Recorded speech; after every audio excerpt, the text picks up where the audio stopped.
Or second Sunday. We'll take away from one, and give it the other. That's right, exactly. Yes, sir.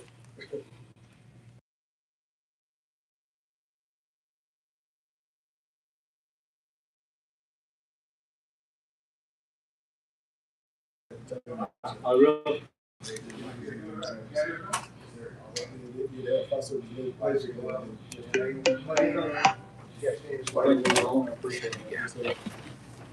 All right. Hey, man, how you doing? All right. Good morning, how's everybody? Go there. Yes, sir. Yes, sir. Fire chief beat you. Get in the better have be twins, right? Fire chief beat you, sir. That's all right. Yes, sir. Yes, sir. Everything going on? Yes, sir. I kept up with him, on social media, I kept up with you, you were at my church on Saturday. Okay, I was. You see him? Yes, indeed. Yes, indeed. Now we know the fire chief outranks the police chief. Yeah. What? He's sitting at the head. Yes, sir. He got it going on. You ready? Well, that means you're the man to pay some bills. You ready? I'm on the chopping block, I guess. I get chopped first. I don't know if I'll be able to run out after y'all heard him up. I'd rather Chief McCoy go first. Okay.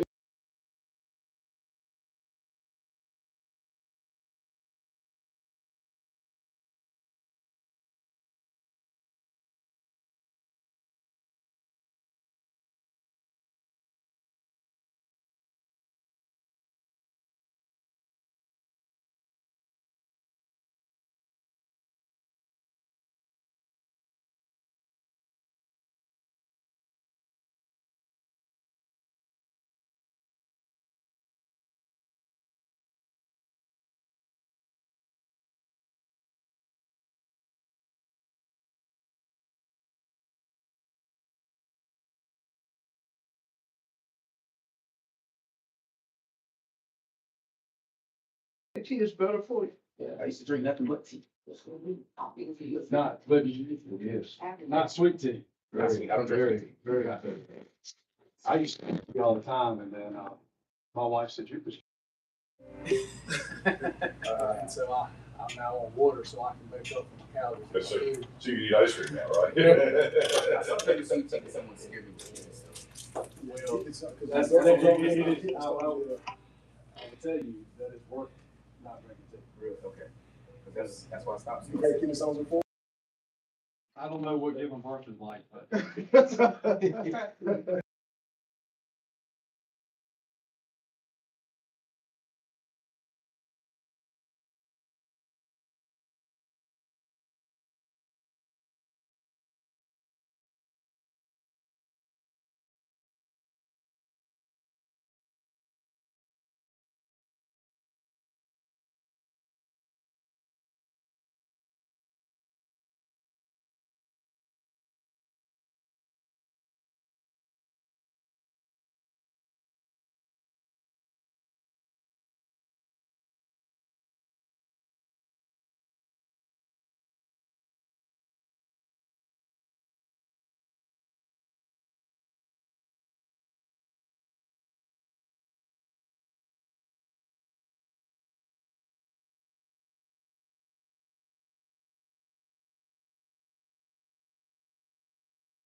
like to call the Rockingham City Council Budget Work Session meeting to order.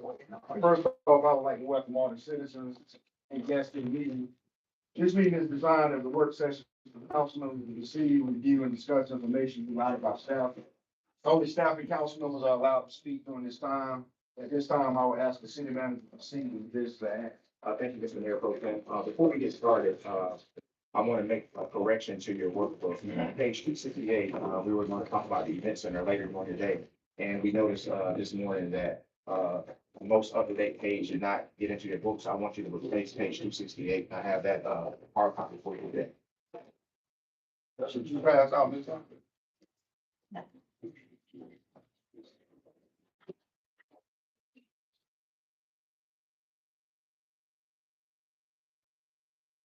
Outside of that, today, we're gonna go over the public safety departments, city manager's office, event center, and then we'll have the, council and census.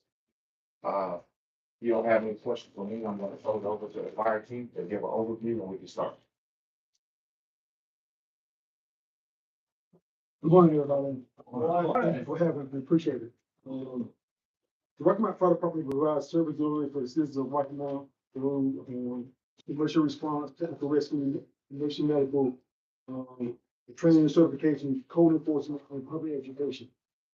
The department consists of 4 divisions: administration, life safety, nursing management, training and safety, and operations. There are 7 fire stations in the city, there are logistic facilities as well, a life safety complex, and our John Sykes, training facility. We currently right now have 140 full-time employees, and we also have 3 part-time employees as well too. If you have any questions in reference to, the budget as it relates to questions from council. So you have 140 positions? Correct, yes, sir. Before the reduction in workforce, we actually had a full-time employees of 152. We are the second largest department in the city. As a result of the reduction in force, our numbers dropped down to 143. And currently right now we have 3 vacancies. We anticipate 4 more vacancies coming up, August 1st due to retirement. We have 1 retirement coming up in June 1st, 2 coming up in July 1st, and 1 coming up, in August 1st. Now, all of those are confirmed.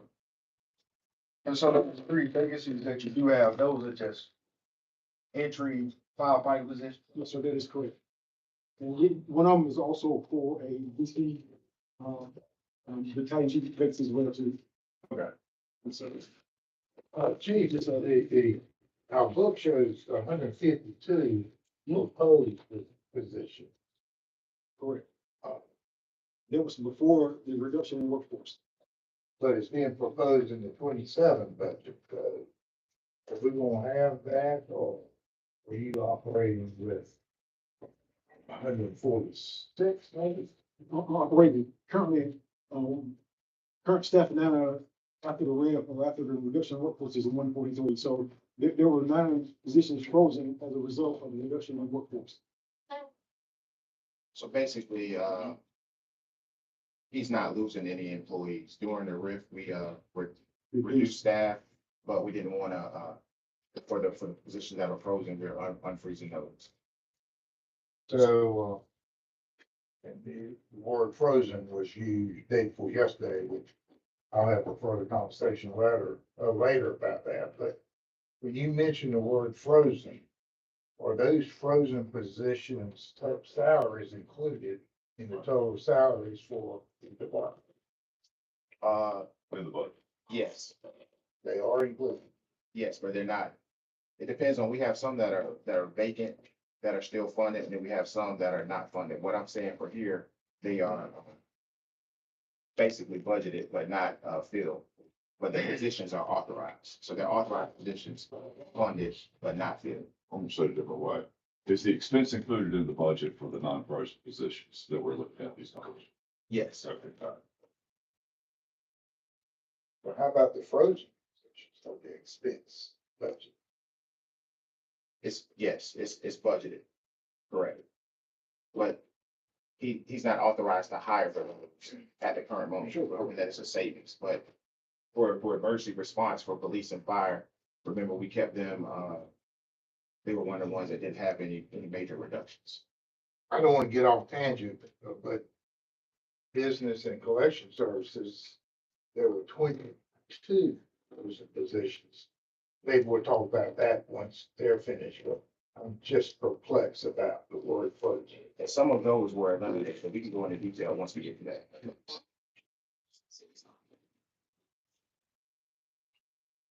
And also anything looking as it relates to CIP or anything operating in reference to the fire department. So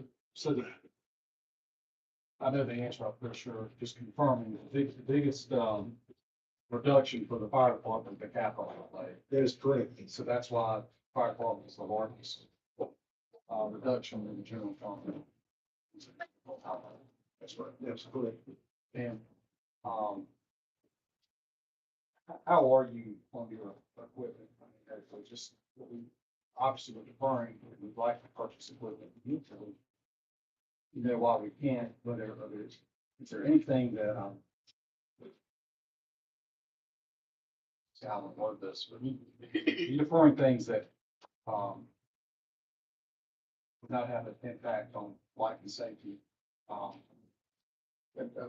You defer reasonably without impacting life and safety. Yes, I can. Probably the only immediate need that I feel like we need is support vehicles. Two of our DC rides for, within the excess of 16 years old. We have a lot of wear and tear. We have replaced. Help me out, DC. Battalion chief. I'm sorry. Yes, sir. They're our command vehicle. They're in the excess of 17 years old. We have replaced the engine in one of them and replaced the transmission in the other one. So definitely, we pretty much be one of our most immediate needs is maybe 2 support vehicles. And also maybe some technical rescue equipment.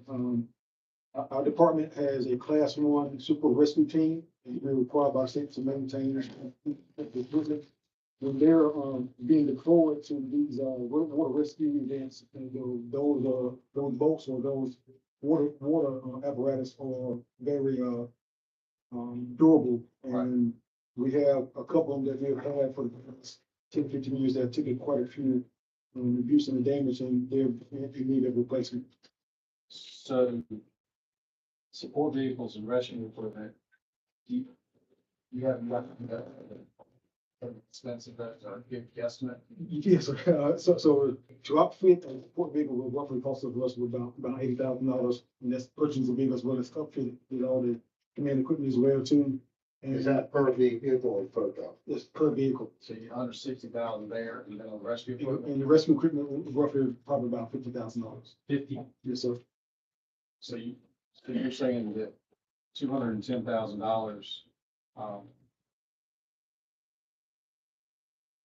is, will take care of some immediate needs that you see that, this city council person, would advocate that we find $210,000 somewhere in this budget. And do without something else, because the life and safety of the city of Rocky Mount citizens are paramount and our primary responsibility. And, I'll just leave it there. So another question too, maybe city manager. Sir, I know before we talked about in discussion, me and the mayor about fire trucks being on hold. Are we still have those on hold? They're coming. What's the status of? Yes, sir. So we have typically delivered a 3-5 truck test. As of this calendar year, we're scheduled to have 3 more at the end of this calendar year as well too. So with reference to fire trucks being here, we're in pretty good shape. The unfortunate thing about the fire truck manufacturing industry is there's a 24-month to 36-month build time. So you have to plan for that whenever you're planning for fire trucks. And currently, based on our accreditation status, we like to replace our trucks every 10 years. We run over 10,000 calls a year. You can imagine, whenever somebody dials 911 and have an emergency, those trucks are being pushed kind of hard. There's no warm-up time for none of them, so they do take a lot of wear and tear. Just to bring some things in perspective, from 2014 to 2024, when we just moved out of Section 2, we actually run about 25,000 calls, and that's roughly about 2,500 calls a year. So you do the math, those trucks are on the road 2,500 times that entire year. This average pretty much around about 7 calls per day just at the station. I just wanted to make sure. I know they said some of them have been on hold for like 3 or 4 years. That we is were correct. waiting on. So I just wanted to see if they come.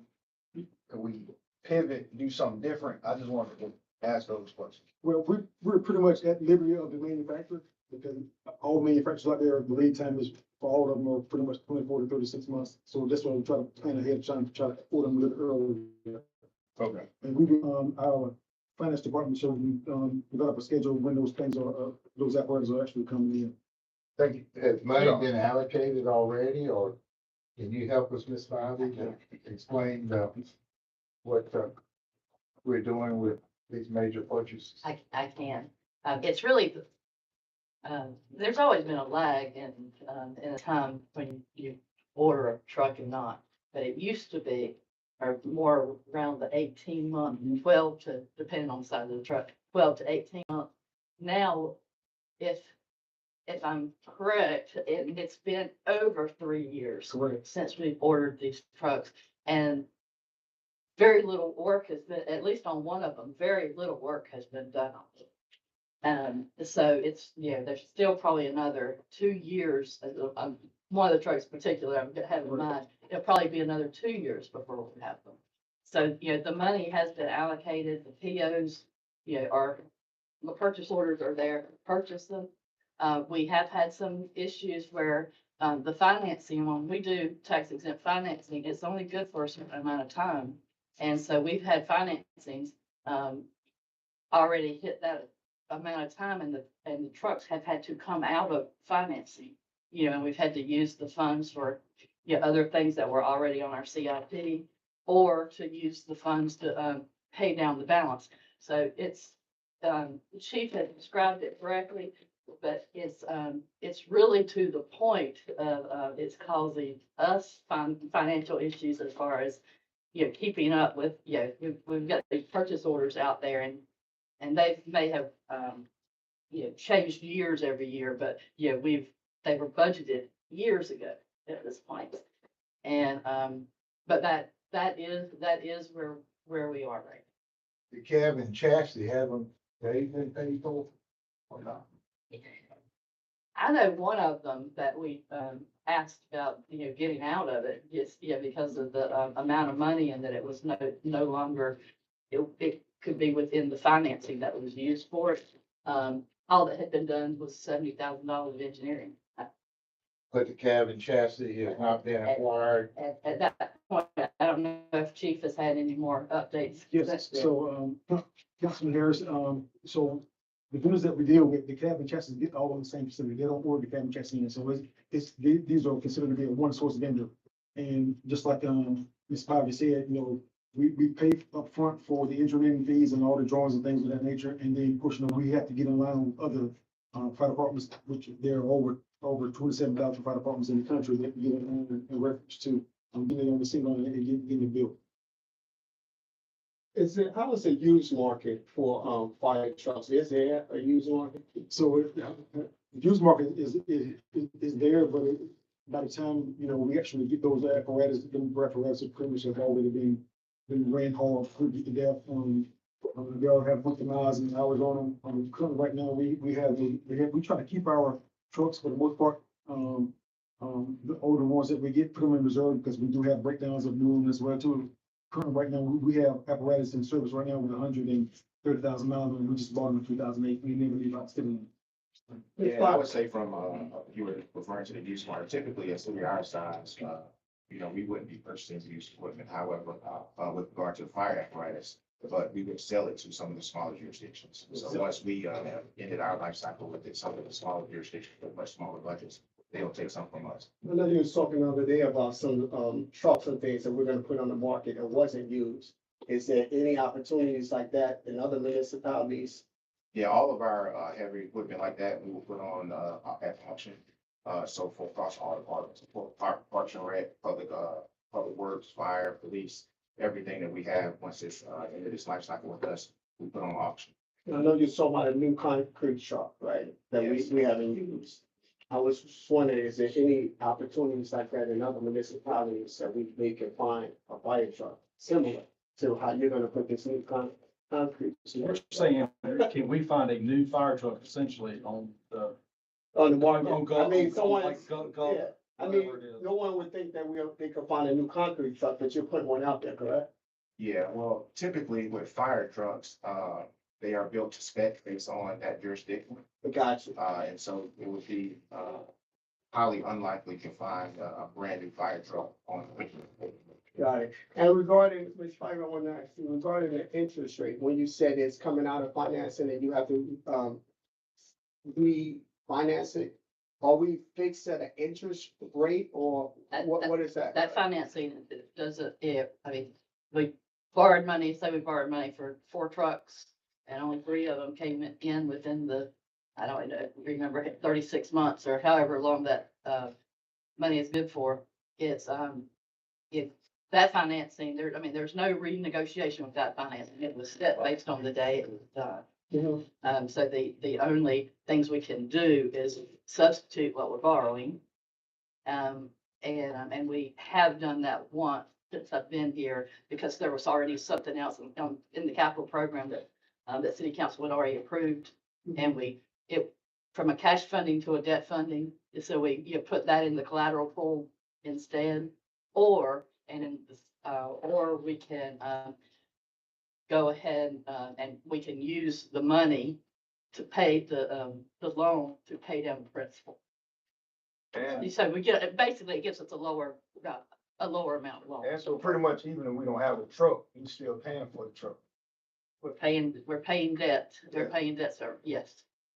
Paying interest on the, Chief, I want to ask you regarding, I think it's around like 3.5 million that's, deferred capital outlay. Could you talk about, what are some of those deferred capital outlays? So that's consists of 2 engines as well as, an aerial truck that will be scheduled to get it by the end of the year. And just to reemphasize what Mr. Manager mentioned, the fire truck, apparatus unfortunately, we don't have like a car lot where we can go out there and pick a fire truck in the field. Just like Mr. Manager mentioned, these things are custom built, and if you're having the 24 to 36 month lead time for getting every other, you see how these do it too. So you can't just go out there and just pick a fire truck off a lot and say, we can, or somebody selling one, because they know there is a long period of lead time before you can get them. So it was pretty much a built order. Yeah. Thank you. So by the end of calendar year 2026, Correct. you're gonna have how many trucks? I think you have 3 more based on what the vendor has told us within the last month. So three new trucks, Correct, yes, sir. and we have money allocated for all 3? we have purchase orders for. Yes, sir. That's correct. And then money set aside. But it is in the cash flow projection. That's all I want. Yes. Are they financed? Those purchases? Some of the trucks were prepaid. They are financed. All of these are capital finance. Where's all the money, man? Yes, correct. Okay. So I don't know how the council feels about my request, but y'all agree with, finding $210,000 for the fire department to replace the battalion, PC battalion chief vehicles in the, rescue equipment that's needed. I support it, but we got to find an offset. That's what I'm asking. That's what I'm asking. Are y'all open to finding that offset from somewhere, knowing that it's gonna reduce somewhere else? I put it in our packet, we're supposed to wrap up the conversation today, right? Or at least define it. I got it down in the packet, PC vehicle, what was the other thing? So, rescue equipment, for a total of $160,000 for the 2 support vehicles and approximately $50,000 for rescue equipment, for $210,000. Do you think we could find something from there, man?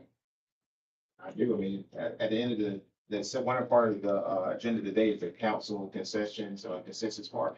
So that would be the part where you would do that type of negotiation going. But I mean, I do think it's feasible. It just depends on council direction, but yes.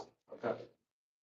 So who's right? I've written it down, but We're taking notes, staff is taking notes. So at the end, we'll have the list that you all emailed that we'll discuss, as well as the additional things that you'd like to Okay, thank you. It's a support vehicle and a rescue vehicle, so. Two support vehicles and a rescue. Yeah, got it. For a total of 2 teams, what I had written down. Right.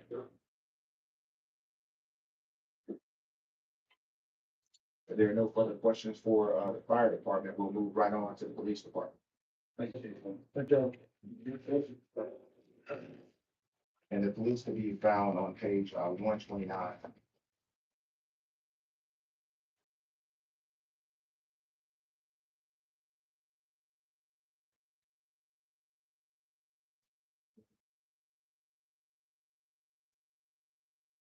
Morning, everybody. Good morning.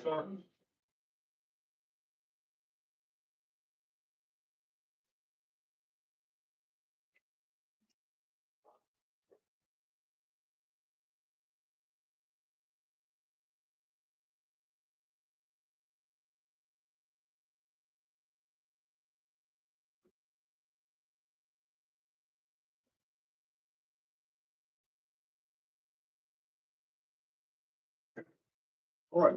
Of course, we are tasked with the responsibility for providing police services 24/7, 365 days a week to the entire city limits of Rocky Mountain, all of its citizens. Currently, we operate with 5 different divisions within the department. We're also responsible for animal control services and reservoir services. Currently, we are authorized to have total staffing 225. We currently have 166, I'm sorry, we are slated to have 166 sworn. Right now, we're carrying 34 officer vacancies. Non-sworn, we're authorized to have 59. Currently, we're carrying 19 vacancies. We are in the process of working towards filling those vacancies. We've been authorized to put 15 in a VLET class that is due to start July the 20th. Right now, we have about 12 that look very promising for that class to make. Police department responds to 100, anywhere between 100 to 110 calls, 110,000 calls for service per year. And that estimate is, of course, it varies from year to year, but for the last 4 years, we have not fallen below 102 calls for service. I'm sorry to interrupt. Get back to your vacancies. You got 34 in patrol and, We have 34 sworn positions, period, throughout the police department. They're not only for patrol, but it also includes investigation. Okay. I'm sorry, I'm trying to write this. Thank you. Yes, sir. Company, do you have a question? No, well, I was gonna ask, out of 225 approved positions, Yes, sir. I guess you might have 7 that are frozen. I still can't quite understand 232.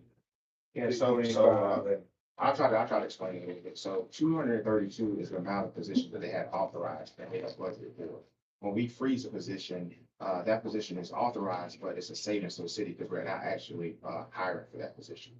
So the position is there, but we're freezing it as a cost saving mechanism. Does that make sense? So But the total, again, total 232 is the amount that is included in the total wages, benefits, et cetera. correct. That is the number that we're authorizing him to have total, and throughout the year, we will freeze it. Remember the first, we were talking about, kind of like, lag salaries, a couple of days ago, and I stated that, for the police department in particular, we might not budget for the full, year for that position because he has several people in DLET, and so we might budget for 9 months instead of 12, but as a total full positions, he has 232 that are authorized. So the 225 is what? Yes, 225. Well, I understand you got 225 positions unfrozen, which are authorized for a total of 232. That's correct. So if I'm on correctly, that means you've got you have maybe 7 officers in BLET that might come on in 4 months. And so that's, then you would unfreeze them as time. Yes, sir. Yeah, so it's, the total authorized is 232, that's what's in the budget. Okay. That's what's, so go by the total authorized, and then let the finance and budget team handle the budget part of it, but yeah, it's 232 is the authorized positions. So I do got a, I guess, question, chief or city manager, when you're saying, I know it's saying authorized position. And it's saying fiscal year 26, 27. So the police majors, it's saying 2, Yes, but you only have 1, yes, correct? yes, we have one major, however, that position still exists as far as the one position. Okay. It's not.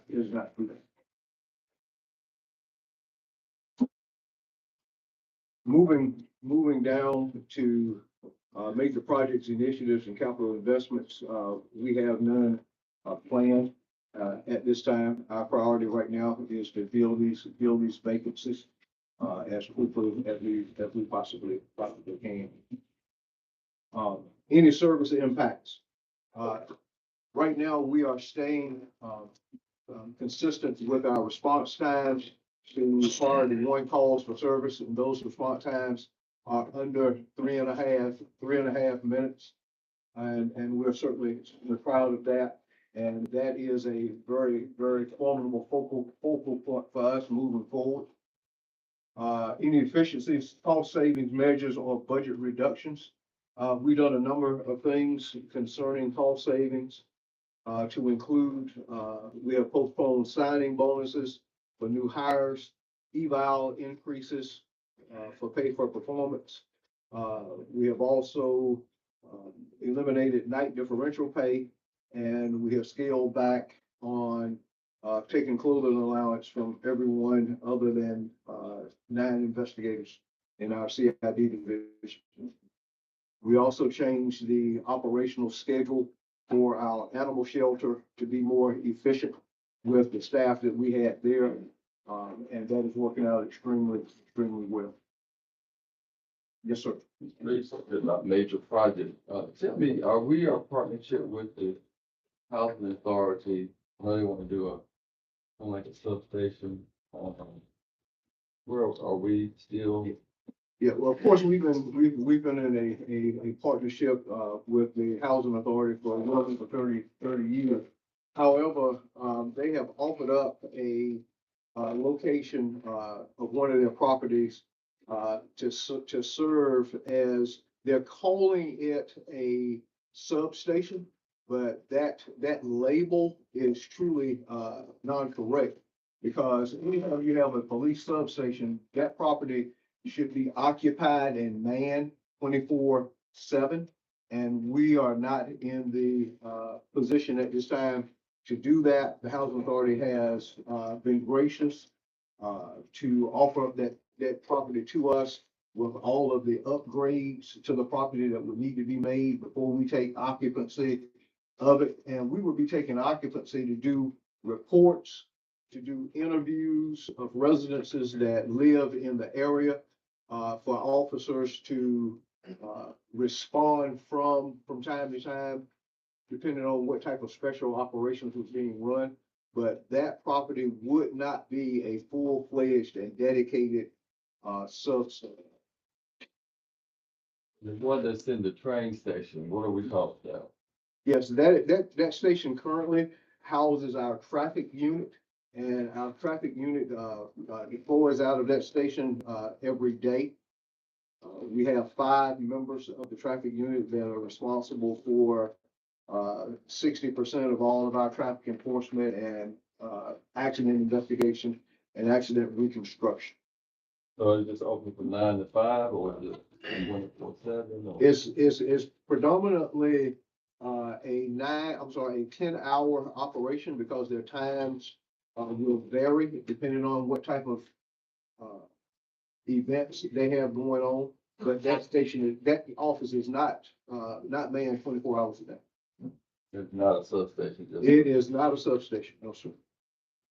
Thank So like, we bring up the thing about the, train station and traffic enforcement. Don't we have a position that is there for parking violations? Yes, sir. We have a parking attendant officer. And we're kind of. What's that? For Yes. that position? Yes, his responsibility is to, patrol all, city properties, and, apply parking, tickets, if parking tickets is warranted, parking enforcement. This is a civilian position. He works strictly Monday through Friday from 8 to 5. That's I guess a necessary position. It is a very necessary, position, because he is the sole dedicated, individual to do that. It is a revenue generating position as well. If I'm not mistaken, it brought in somewhere between 37 and 40, $2,000 last year. And then on your, over the years, we've invested a lot into technology. First of all, I think a lot of us take dividends.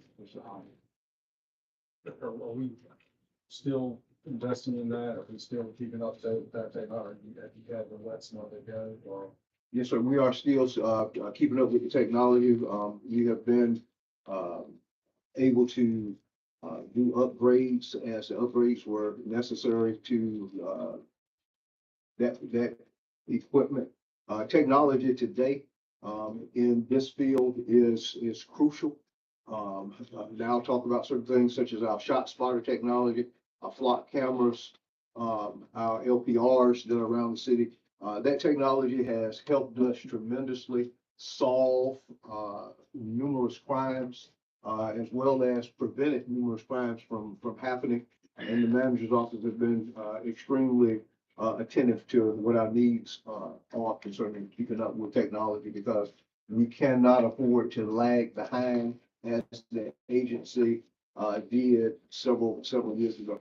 So with that technology piece, are you? I just want to be clear, I'm in support of the technology. I'm not questioning. I just want to make sure you're getting the funding that you need for it, and also make sure you got the funding for the upgrades, because I also would imagine it's one of those deals where you have to spend money to maybe, instead of make money, save money, because that's probably a savings from a staffing point of view, where if you're looking for something or need something, it's there. Yes, sir. We just upgraded our, fingerprint, system, about three months ago. And that was, a needed technology because everything today is digital. And, the sooner we get fingerprints into the national database, the more, successful we can be in either identifying a suspect or eliminating a suspect. And just as a reminder, some of the technology upgrades will be incorporated into the IT's budget. And so they make sure that they manage all of that stuff, kind of centralizing. But this police, for the most part, as far as I have been aware, have received all the support they need for the upcoming technology. So when we bid the technology, is that like a one-time fee thing, or is that something we pay for once a year? It's typically once a year on a schedule, but it's not a one-time fee. The days of buying the software and you pay for it are over. So typically, it's all subscription based. So regarding, this may have been before you, I know downtown we have, a lot of camera stuff. Yes. What are the metrics that you're using to, determine where you're gonna place these cameras? Well, we use the data concerning, calls for service, the number of calls for service, the time of day, the calls for service that are happening, what types of calls for service that we are in fact happening. We use a number of different things to, help us identify locations. And one example, if we put a camera in a location and after a 6-month, evaluation period, we find that the camera is not giving us what we need, well, we have the ability to move the camera around. Yeah.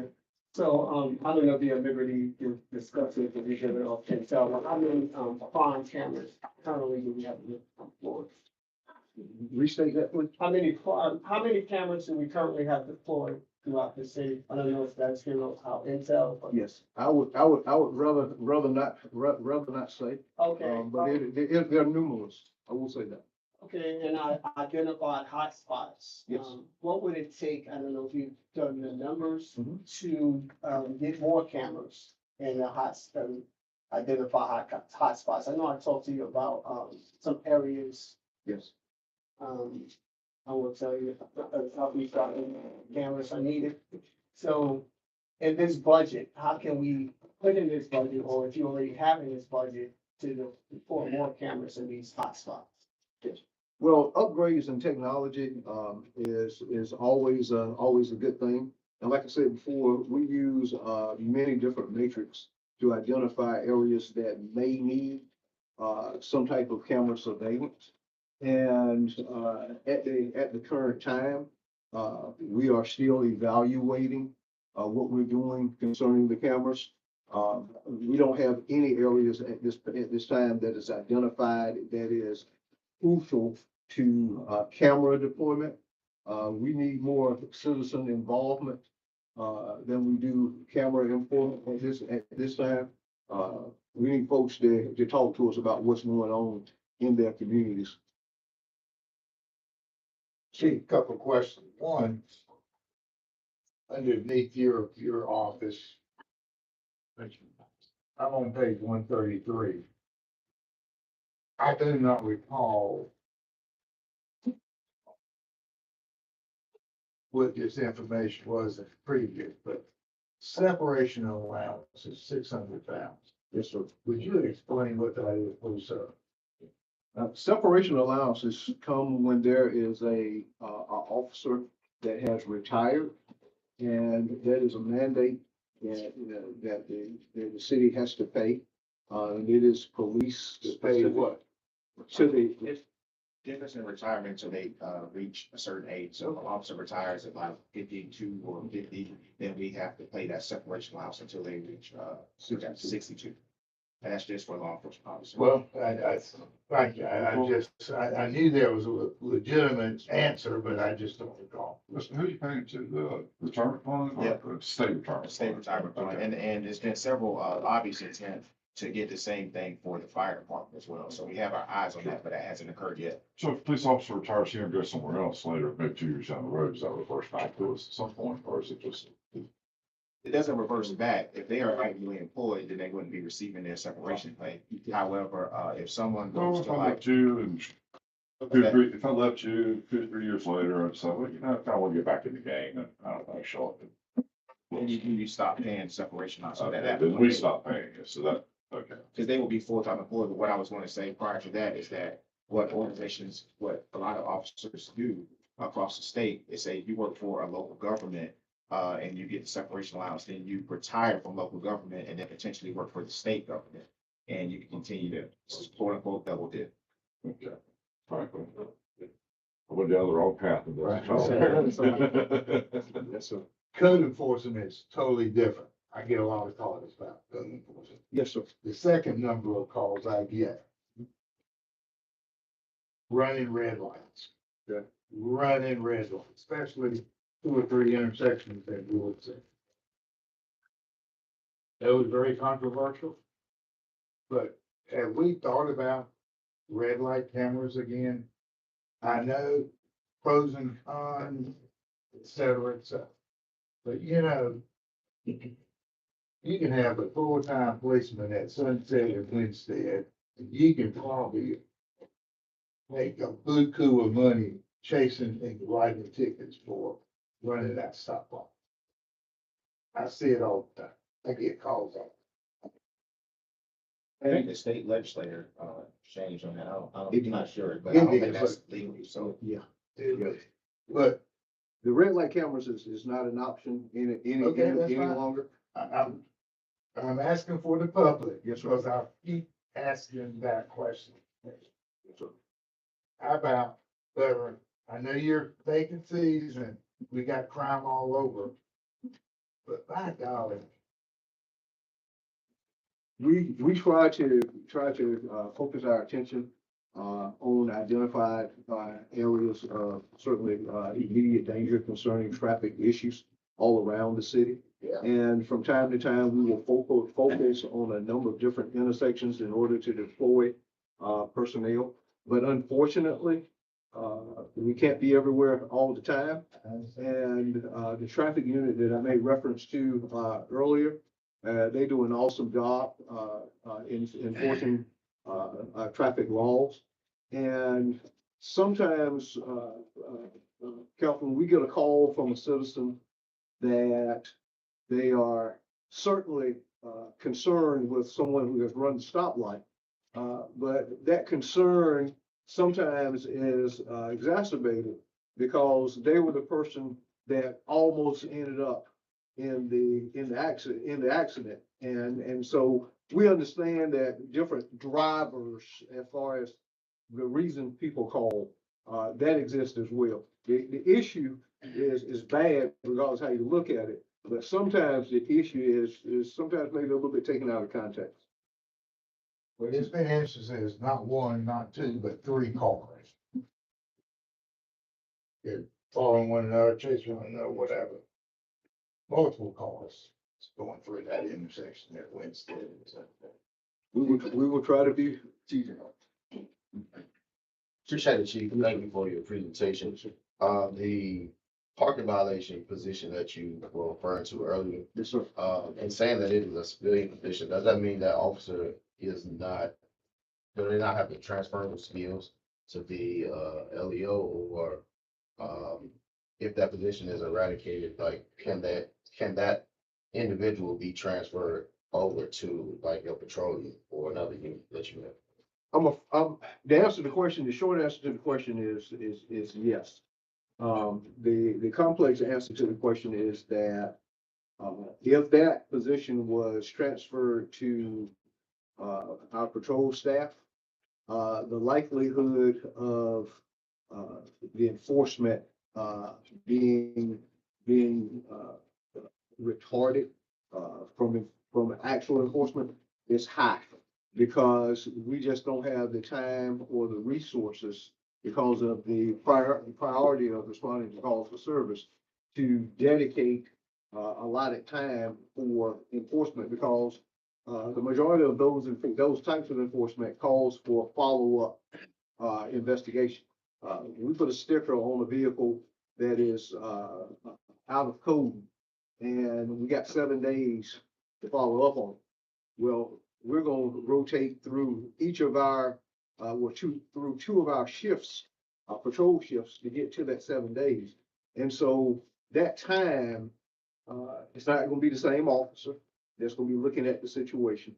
And, Councilman, I would just really hate to see that come from that civilian position, because I think if it does, I think we're gonna have numerous citizens' complaints, because things are going to be further delayed because, they're not gonna meet the priority, threshold that we're gonna need to make.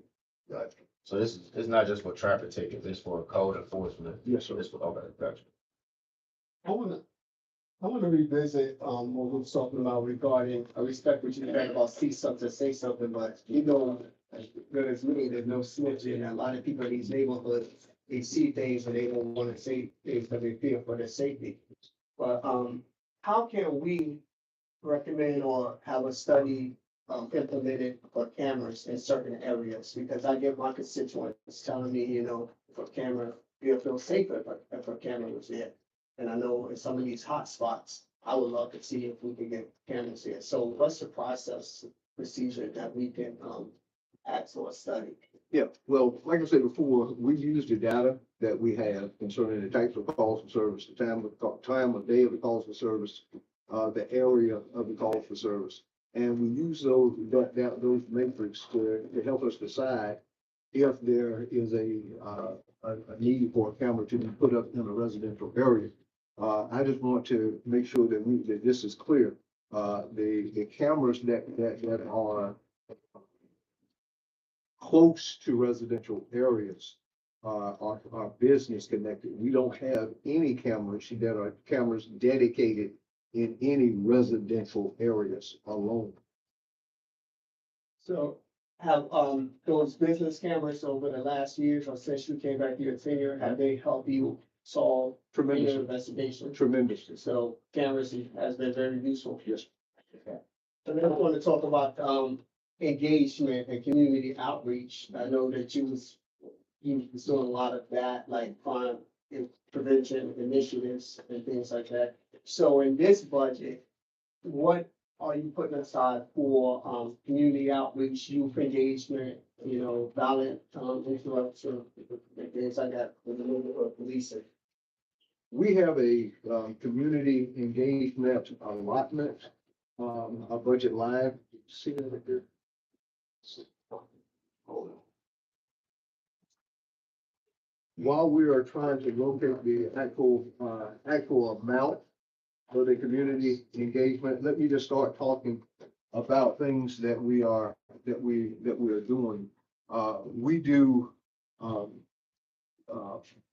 community meetings whenever we're invited to community meetings to give presentations. And I say when we're invited because we've learned over time that when we set the meeting, we have very low attendance. And part of that is due in part because a lot of our citizens don't like to be told what their community issues are. Okay, they want to tell us what their issues are. They want us to be attentive to those. And the truth of the matter is, it makes sense.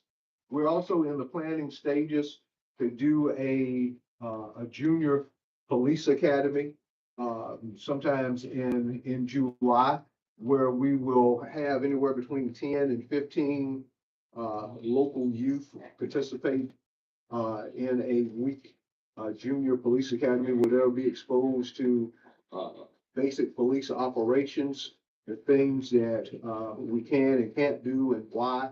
And also they'll be talked to concerning citizenship, and say, like you just mentioned, see something, say something. We'll cover bullying in that week as well. And just for the reference, it's page 134.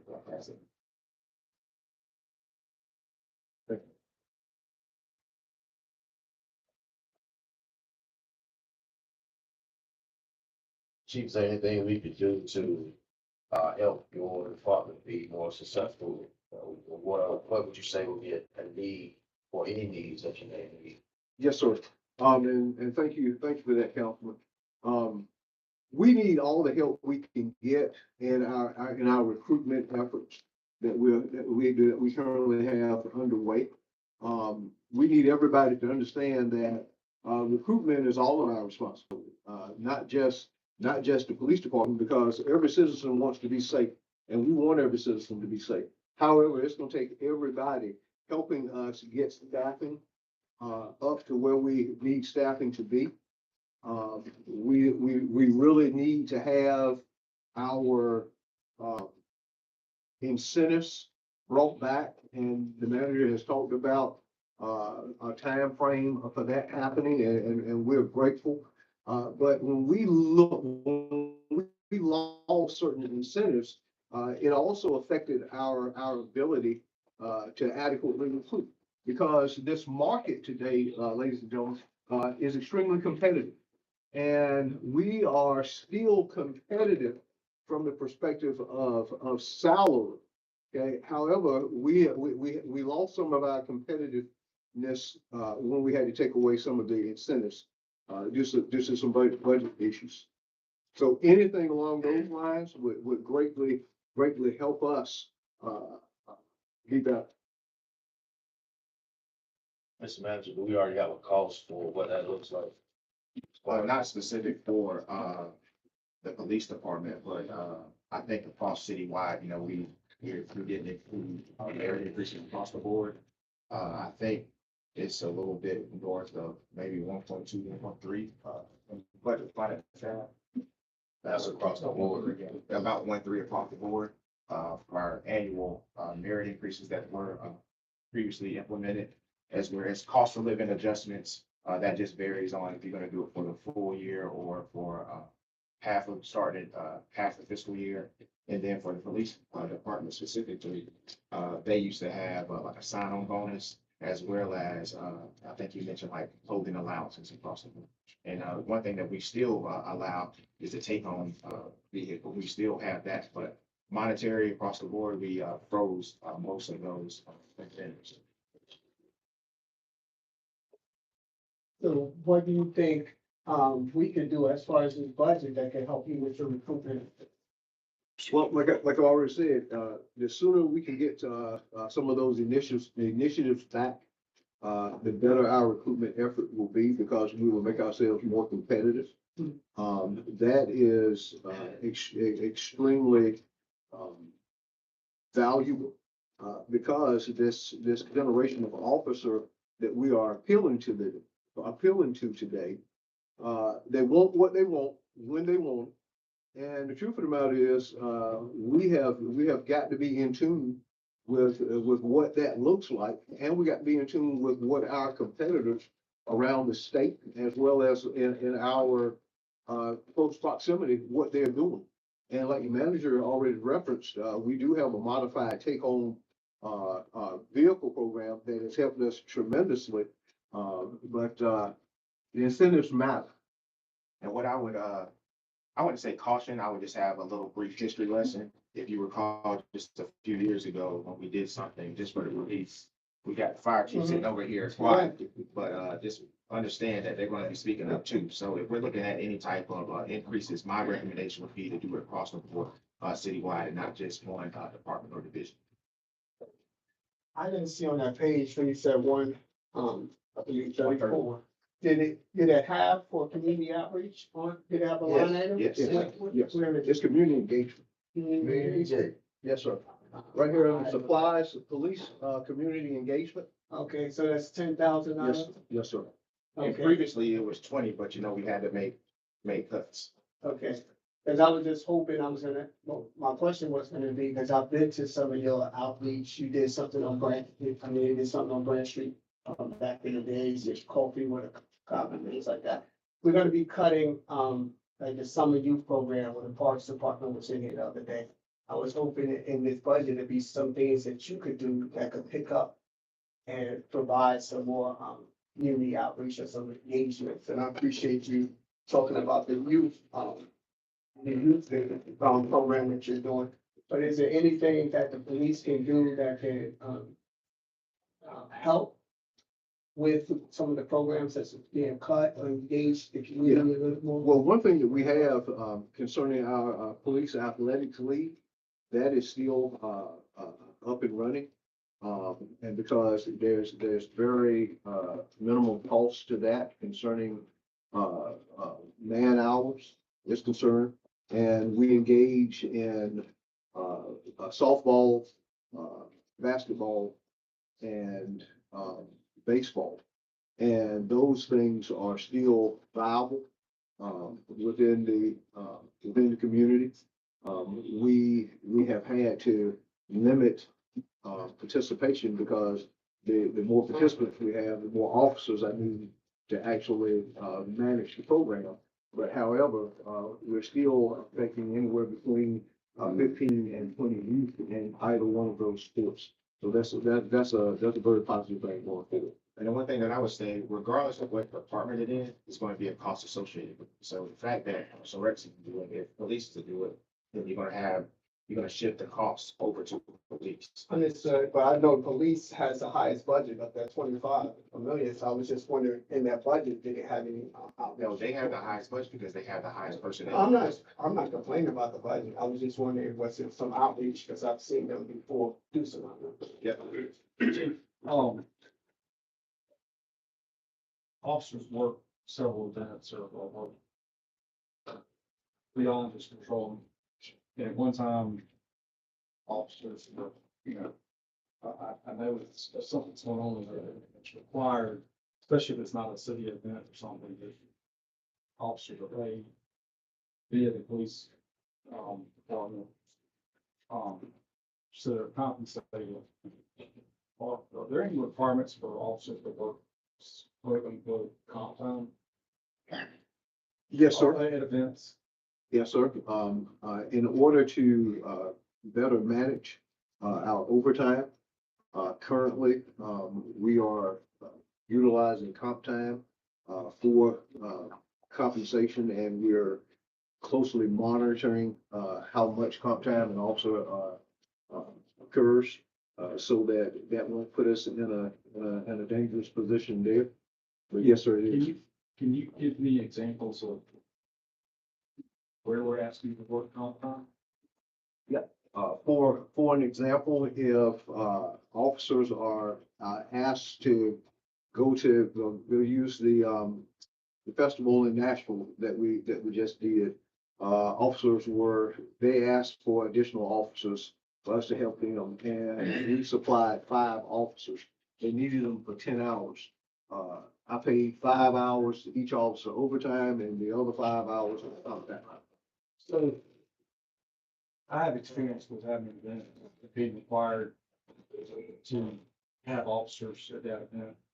At that time, it was the policy that whenever an officer worked, the event that I held, I had to compensate the officers. And so why would we require our officers to work comp time instead of requiring the event to pay the police department the money for them to work? Keep in mind, this is a mutual aid. The example I used was a mutual aid agreement. Okay, And we were going to assist another agency. okay, let's use a different example. Okay. The one I had, we had a 5K run, 10K run. Okay.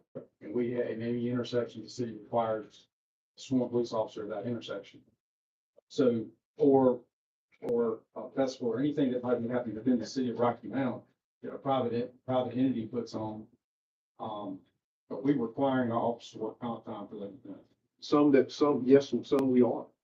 We are.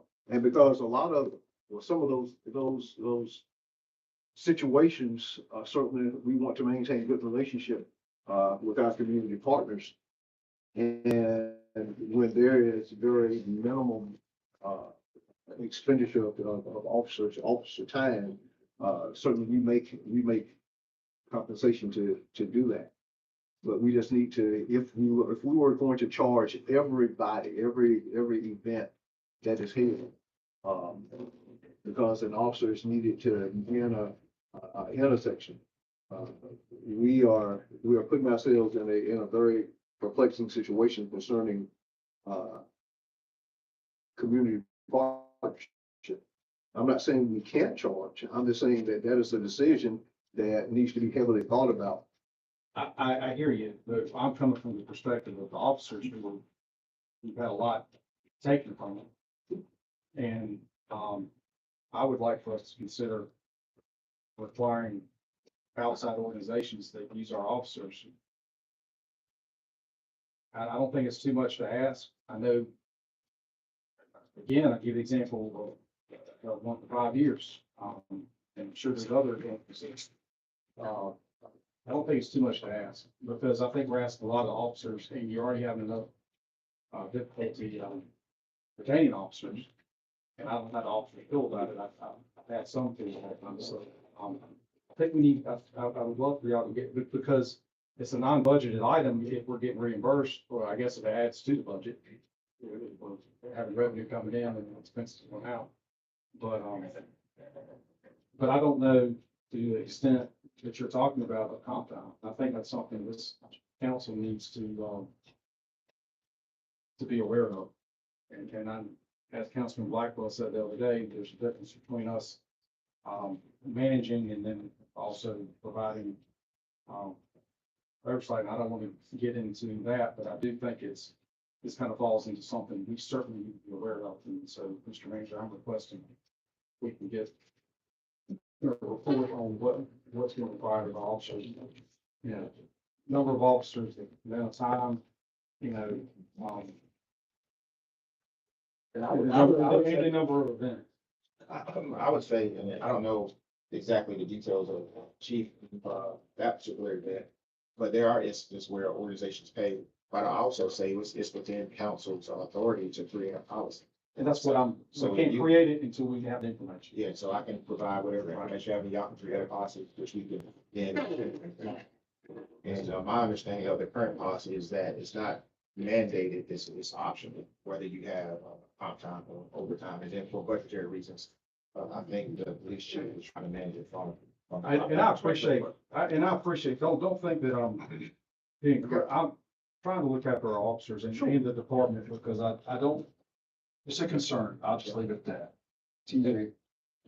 And if I could, just speak to that, I'm trying to look out for them as well. I know you And certainly, trying to stay within budgetary constraints. Whenever you get into a situation concerning mandating an officer to work, any detail, compensation, is extremely important. Right.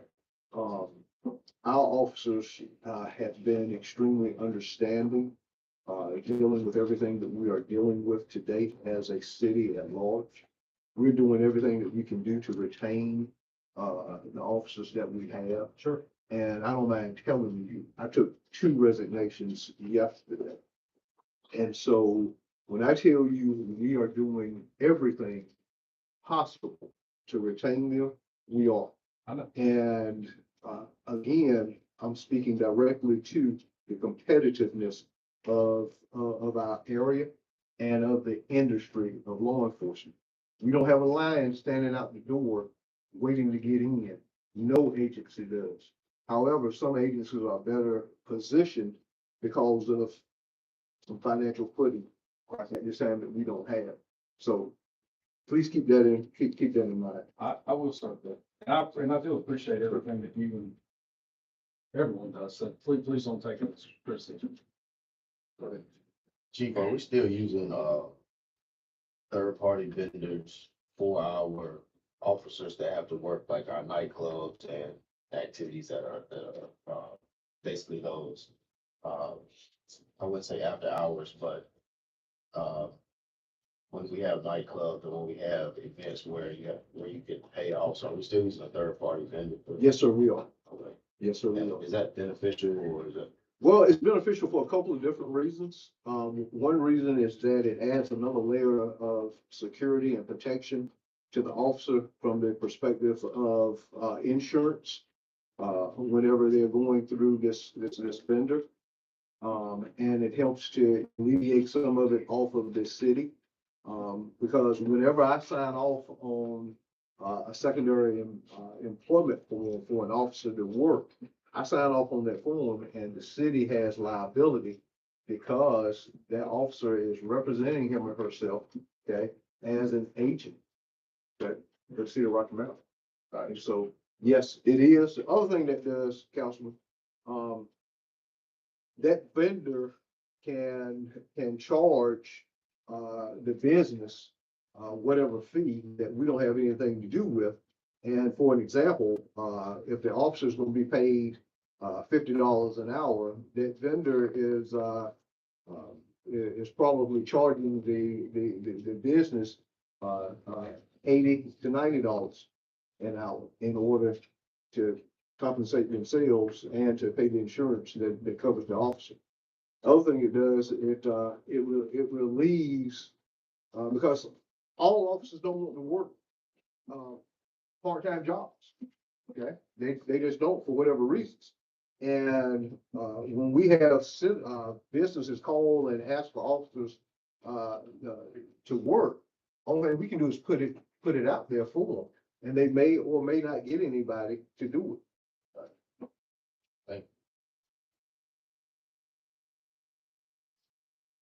The 2 who you got resignation from yesterday, Yes, sir. are they going to competing law enforcement? Yes, sir, they are. Yes, sir. Local or more further out? Well, just a little bit further out. One is going to Garner, the other one is going to Wendell. I can say from, because I receive all of those, whether it's retirement, resignation, we call them, EAFs, but personal action forms. The majority of what I have seen, over the last 3 or 4 months are going to those 2 organizations, Wendell and Garden. Some Zebulon as well.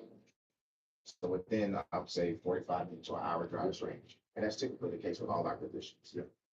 Because I don't know, there's many employees that are, getting, that they currently reside in the city limits. I don't know that they're actually moving to these cities or towns, but most people will kind of look within an hour, driving radius of the organization. You know, that pay scale. Yes, I do. It's a little bit north of ours. Well, Rocky Mount actually was the pace setter. So Yes, we a couple of were. years ago, we set that at the base pay of $60,000 for entry-level employees. And then a couple, months after that, people caught up to us. And the issue that we're having now is, once you start that base, typically as you, progress throughout your career, you get the increases on top of that for your merit and your annual increase that month, as well as cost of living adjustments. But the city has not had a cost of living adjustment in the last couple of years, and this will be our second consecutive year of not having the merit.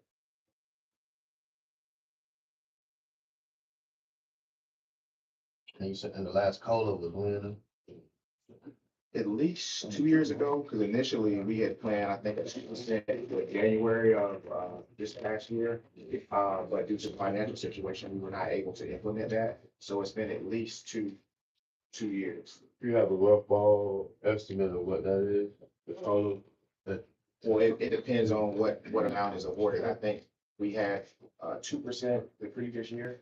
So for the amount of employees that we have now, I think it would be around a little over $1 million, because the merit, when we do merit, I think we average 2.5%. Is that right? 2%?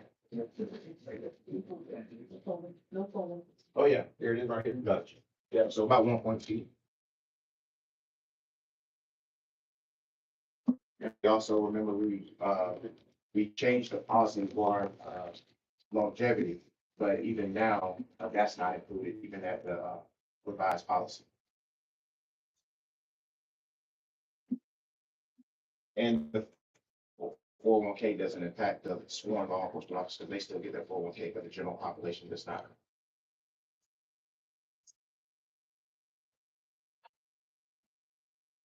Thanks for what you do. Yes, sir. Thank you, sir. All right, that's all for the police department. We're gonna have the event center. Thank you. Yes, sir. Thank you. So, I'm gonna go over the event center's budget information, but we do have staff from the event center that talk about some of the operational things if you have questions specific to that. So the event center's overall, budget this year increased by about $366,000. That increase is solely tied to wages and capital outlay, because they have equipment, aged equipment, and they've already deferred a lot of equipment. The event center currently has 5 permanent full-time employees, 3 of which are here today. We have Leroy, Callie, and Ashley. They'll be the ones that are coming up to answer any questions with regard to the operations. But for the most part, their budget remains flat. And the portion of it that is increased is due to the labor intensive nature of their job. So with the 5 full-time employees, who have all picked up additional duties, they're wearing multiple hats. The large part of the labor is for part-time staff, which on average, they have about, I'd say 30 to 40, depending on the tournament and depending on the season. That accurate summation of what you all have? A general question initially.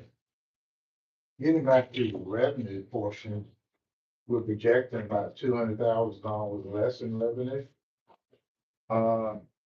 Sure, if you could pull that up. I forgot the labors.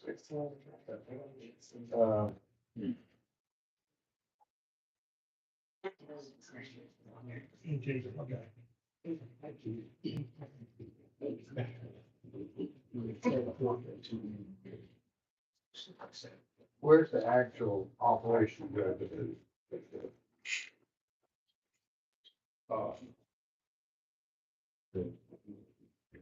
Well, there's a decrease, it says page, 18.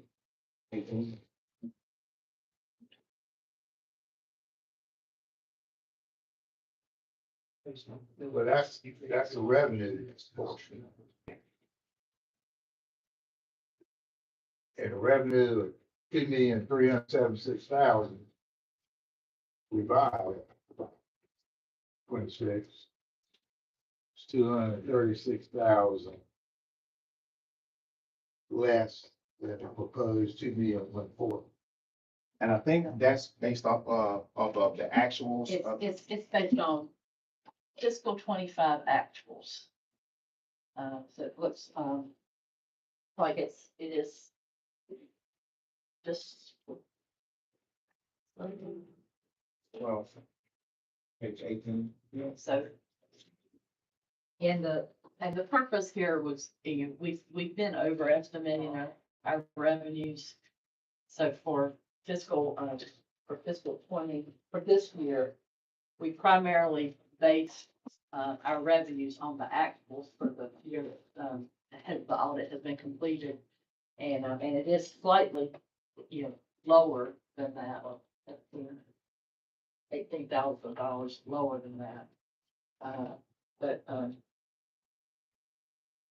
for fiscal 26, we're running quite a bit lower. Right. Yeah, and it. Yes, a little lower, yeah. Right, and, oh, I have that for that. I have that spreadsheet. I figured. It's fine. I don't think we did Yeah, this. but anyway, it's just, the revenues are lower this year than they were in 25. And why are the revenues low? The- Actual act. The primary reason, as I understand it, is, some of the tournaments We're that canceled. were canceled. And that could happen again. So, So during the winter time, we had a lot of snow events and we had scheduled events during that time and they were canceled. So that's, the reason for the reduction in revenue projection. But again, there, a lot of the stuff with the event center is very seasonal. So it's very hard to look at it from a month-to-month basis as we do with the other departments because their busiest season is about to pick up. So typically where they are short now in the current fiscal year, they will make up that after the year closes, during the summer tournament months. Yes, and one tournaments that actually canceled, they did reschedule those in this year, so we did actually have that tournament. Well, since Councilman Harris brought up revenue, and then just looking at expenses, so we got revenue projected as 2,140,000. And expenses, 6,342,000. That's because that includes our debt. Okay, which is about 3 million. Correct. So you're still looking at about $1 million plus in the deficit, correct? Operating, that's correct. How much is it? About $1 million, and which leads me into my concern. Since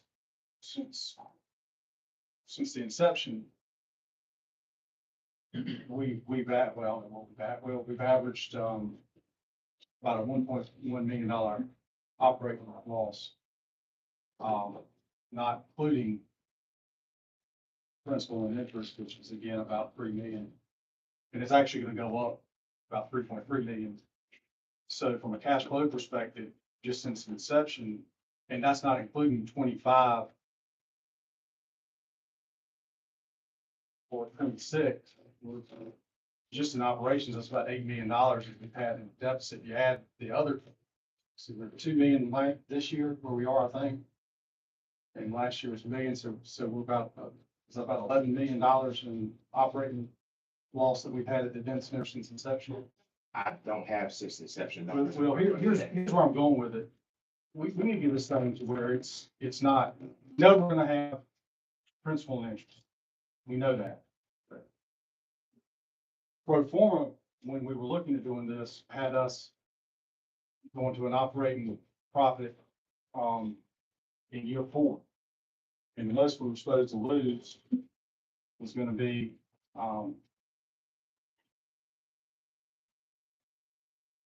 we were gonna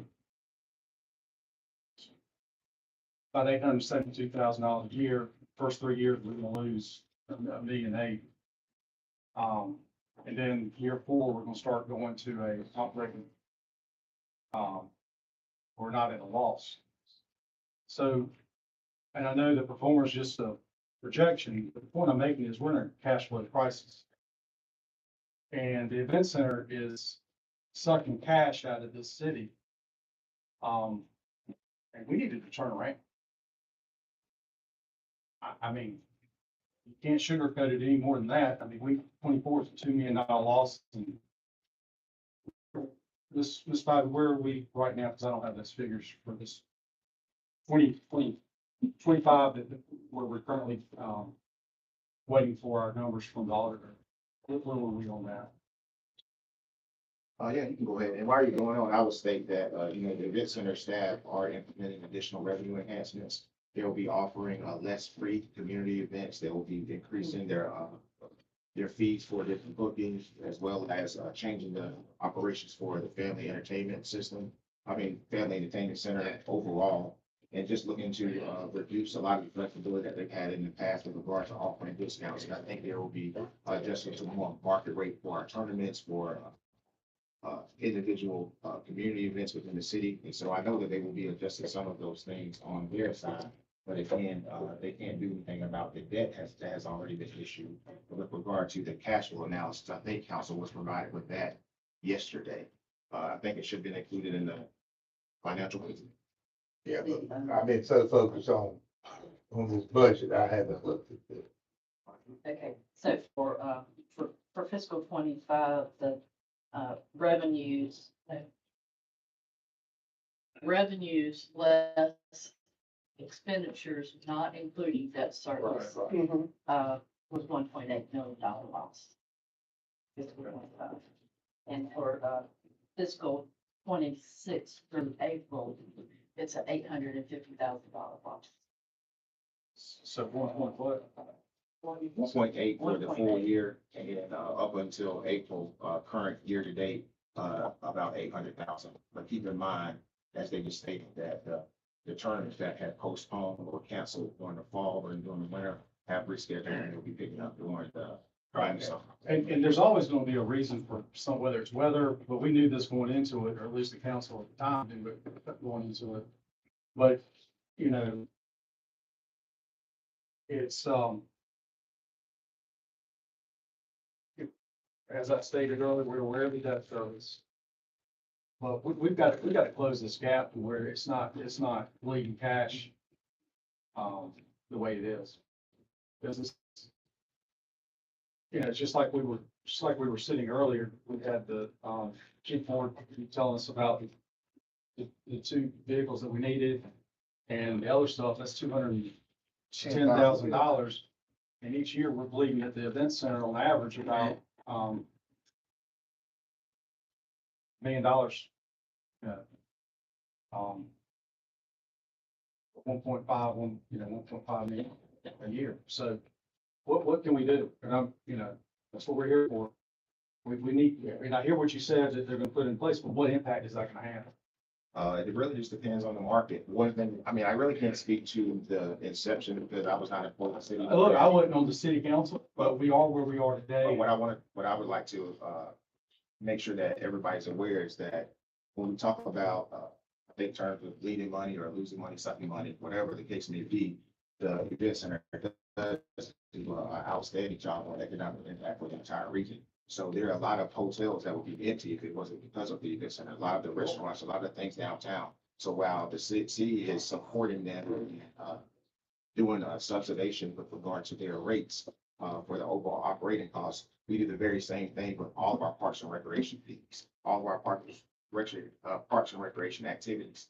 We don't see a fiscal return from the city, but we see a quality of life and, aspect of doing things to do. So I think there's a good balance. You can't look at everything as a plus minus, even though I do think that there is room for improvement on the revenue and expenditure side. Have to look at the total picture with regards to that. And that's not a discussion for myself as manager. That's something for the council to discuss as a whole. And when this thing was presented, it's presented as economic development, and it has done that. I'm just asking for us to get to, let's go to what the pro forma is as best we can to where, we're cash flow positive on the operations. And that's all I'm asking. Well, we know COVID had the impact and the true economic impact to the area is tremendous. Tremendous, excuse me. But we need to start from today going forward, or we need to look at doing a new pro forma. Because I was sitting in this room about 3 years ago and I heard that within 2027 or 2028, we're gonna be operating neutral. That was said. And that was after COVID, I would just like to see, how can we reduce the $1 million+ operating deficit? How can we get pro forma wise to where it could be break even? Year 5, year 8, year 10, we need to do it. A very well studied pro forma. And that involves working with the management company now that helps us. But, you know, that's what we need. Yeah. And I think a lot of and again, I'm speaking to a lot of things that I was not privy to because I was not employed with the city. However, I do think that the performer was initially based on a lot of additional activity on the city side going on downtown and the surrounding area that did not occur.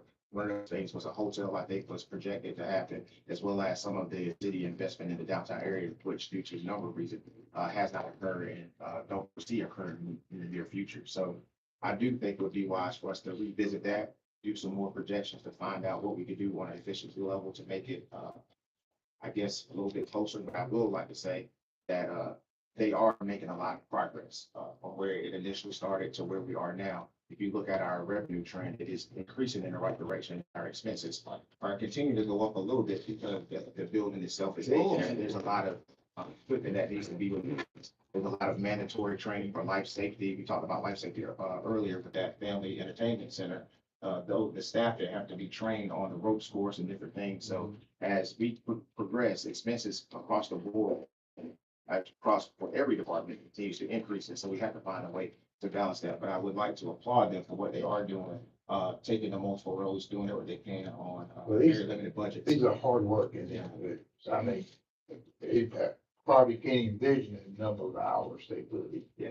Because they truly love They're there most days, 5 o'clock in the morning, because the tournament start around 7 or 8. So they're grand. And I would say the most, from a labor standpoint, it's not the management team, it's really just part-time labor because of the building and storage. Whenever they have an event, they have to break it down and switch it over. They have to transport that stuff to different locations, but that's very labor intensive.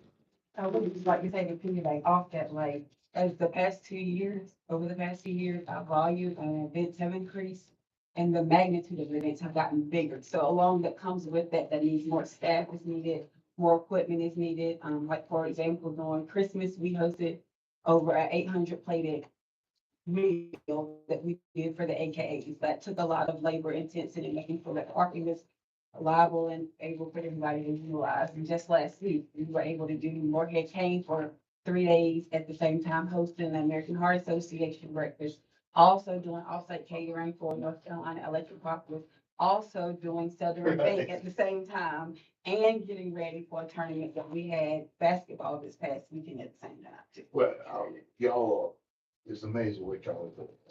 Really amazing. We just got to find ways to increase revenue. And I would say some of those ways, what we are doing is we are running our events with a shorter staff. We are watching our part-time staff. The management team, we are working all of those events, from the kitchen on to actually executing the events.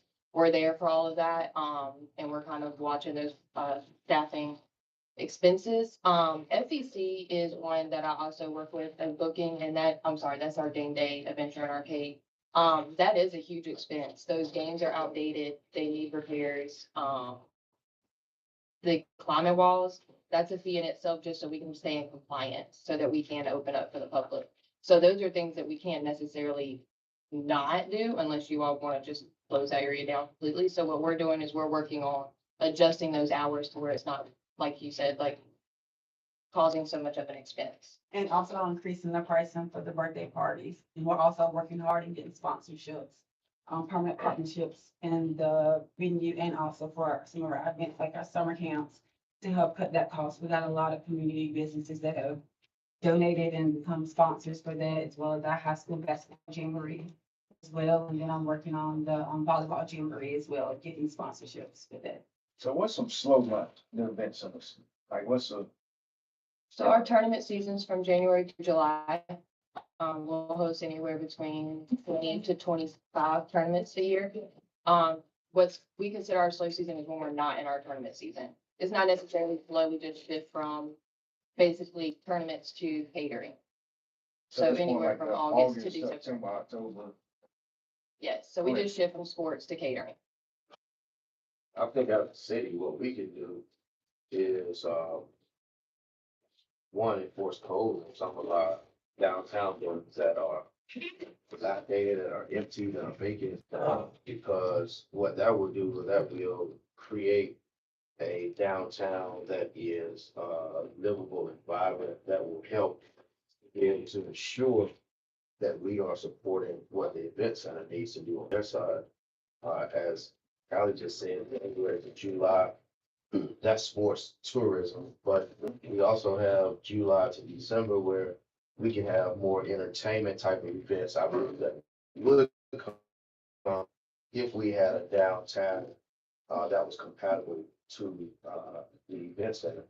The truth of the matter now is when you go downtown to the event center, as much as you would love to stay downtown to eat, to support just being close from a convenience standpoint, you have to leave downtown to go to the central western part of the city in order to have any type of dining experience outside of the company we have downtown that also are dealing with being new businesses that have operational struggles that they have to deal with as well due to the fact that downtown has not developed.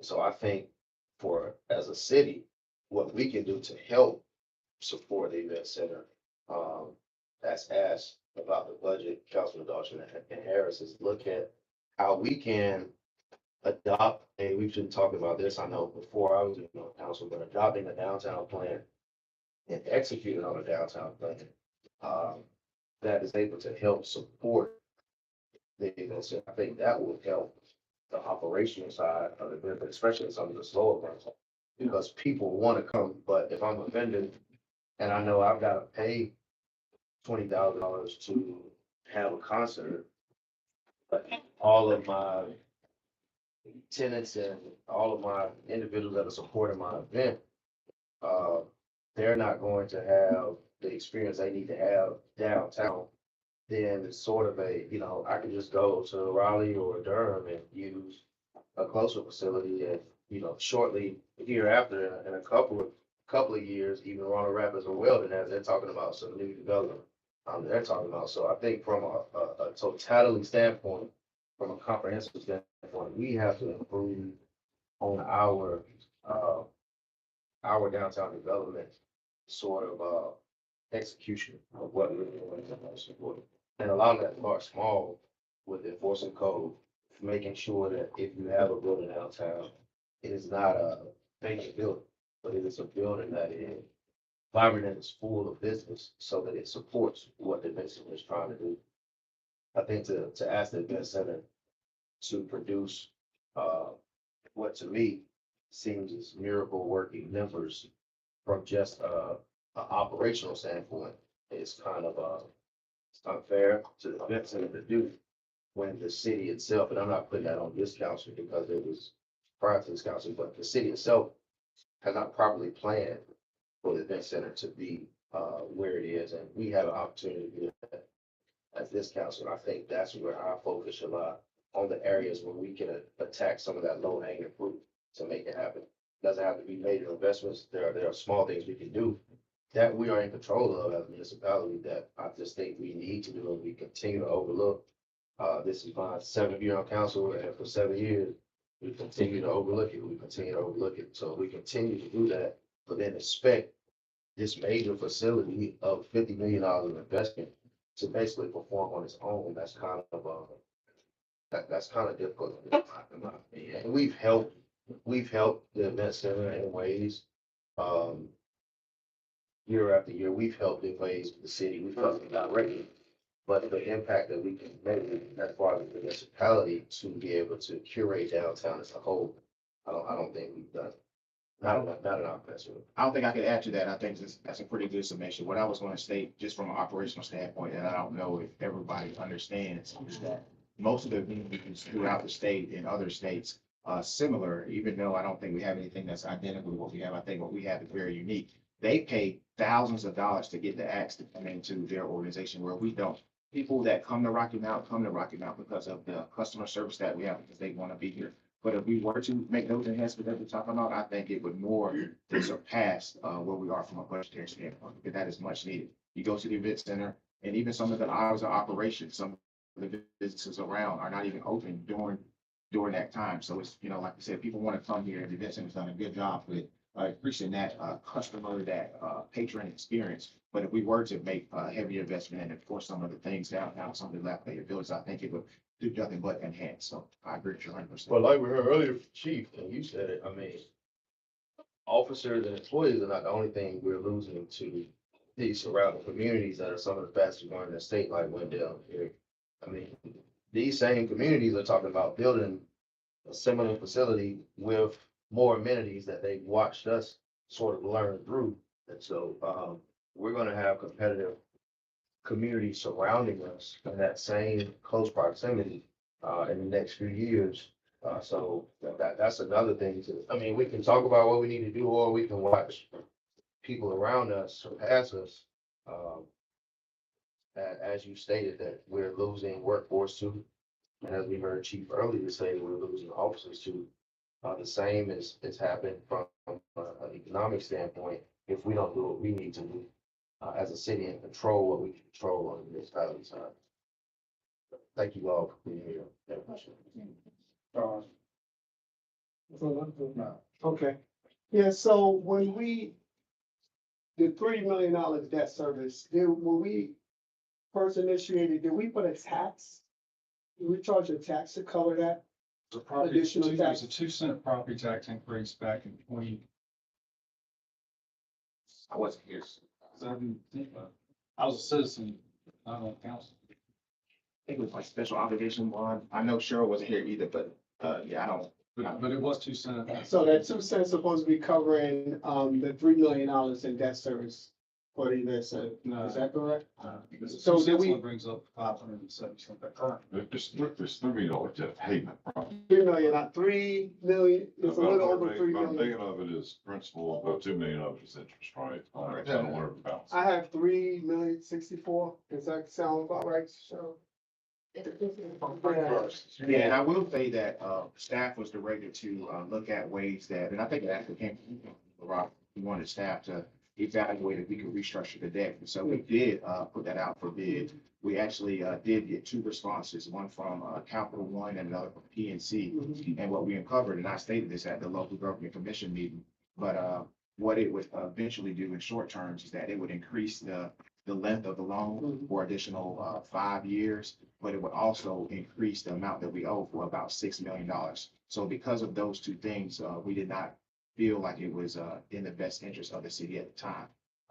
On top of that, the cash flow perspective, as we've presented to you all in the past, August, July will be the lowest point for the cash flow coming into the city as far as our overall cash balance. And the problem with that is that if we were to even extend the life of that loan, that payment of the 3.6, whatever you stated that it was, had already been gone to the trust holder. So even if we were to extend the life of the loan and have a lower payment for the upcoming amortization schedule, it wasn't going to benefit us in the months that we needed it most. So for those reasons, we decided to decline. But we still have the option to pick it up in the future years if we get into that similar punch. But my goal is to have a plan where we won't need to do that. So what is our total debt service today? What is left on the amortization? We have about 10 years. She can probably pull it up online. So if you give us a few minutes, she can pull it up. Ish works fine for me. I'm just trying to get an understanding of the scale. we're talking about. So, I'm trying to pull it up now. and just to be clear, the cash flow impact to us is $1.5 million negative, right? That's where it was. Really through the budget, because, when you look at the payments, right, the debt payments are about $3 million. 3,064. Right. $1 million of that is, principal payment, and $2 million of that is interest, right? I would think it's worse. Okay, so like $2 million principal and $1 million in interest. That was just. She has it. She can pull it Yeah. up. Find one right now.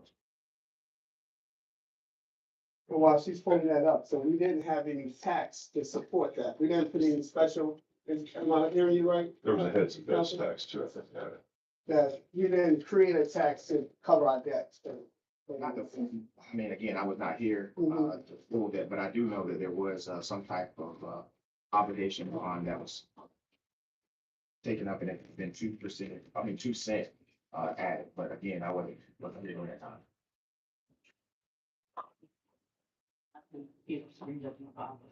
I can probably. I'm getting there. I've got it, I've got an old, I got it. And I like to comment too, but, while she's going to pull that up, unless you want to wait, Mayor. Yeah, sure, I was just gonna say, here's where I'm trying to go with that, right? I mean, so it's having a negative $1.5 million cash impact on us today. But we're paying $2 million in principal, so we're retiring debt at at $2 million a year, $2 million a year clip, right? So there's a cash flow impact and then there's a balance sheet impact, and it's not terrible. I mean, it's not where we want to be. We certainly need to close the gap. But I mean, I'm just trying to understand the scale. At the end of fiscal 25, the principal balance was 26.7 million. Okay. And we've paid about 2 million of that, so say 24.7. Okay, got it. All right. And the interest, running about, $2 million a year. And so just in the vernacular, I would understand our EBITDA number here is about $500,000 a year. Or maybe $1.5 million. I mean, earnings before interest, tax, depreciation and all that. Yeah, if you just took out straight cash flow, discounted the debt completely, it would generate $1.5 million. No, it's in the other direction. I know it is, but I was just saying, if you remove the debt, remove the Oh, debt, remove the debt. remove the debt, I mean, the EBITDA basis or EBITDA, however you want to look at that, is roughly $1.5 million. It's not enough to support the debt service. But its operations are at least generating positive numbers that we. need to raise. operations are not generating, we're losing about 1.3. If you remove the debt service. No, That is- that is- Okay, so operations are losing $1.5 million. Yes. Okay, okay, that's where I was trying to catch up to. All right, I was sitting there going, I don't understand the problem. You know, we're cash flowing on the operations side, the debt's here, I mean, it's not good, but it's not terrible. If you add debt service, Mayor, All right, I got it. you're looking at, 3.6 Okay, million. I got it. If you take out the debt service, you're looking at the whatever I came up with, 1.3. Lost. Right. I understand. I was trying to catch up to everybody. Okay. Yeah, so, I agree with TJ's what he was talking about as far as, having a vision for the downtown, because in this center, I thought was gonna be that economic boost that spurred development. And last time we talked up again, and I was saying, what was the directives that you was given? Because, you know, we had some, Douglas Rock is right there. You have, the restaurant was, right there. So it's like, it's spots and places for economic development. It's up to this council to set the tone for what we're gonna do, what the vision is gonna be. As far as hotels, we had the Carlton House right there. This council, we had an opportunity to, help make the Carlton House available, and that would have helped keep people downtown. So with the event center, I can't say if they're doing what they're supposed to do, because I really don't understand the directives, because if it's to boost the businesses around it, like we had, the sandwich shop there, we had Never Better Sandwich Shop that was here, we had the Chill Spot that was here. And some of these businesses couldn't operate, even though we had the event center couldn't fly. So I guess it's up to us to relook at what we want the event center to do.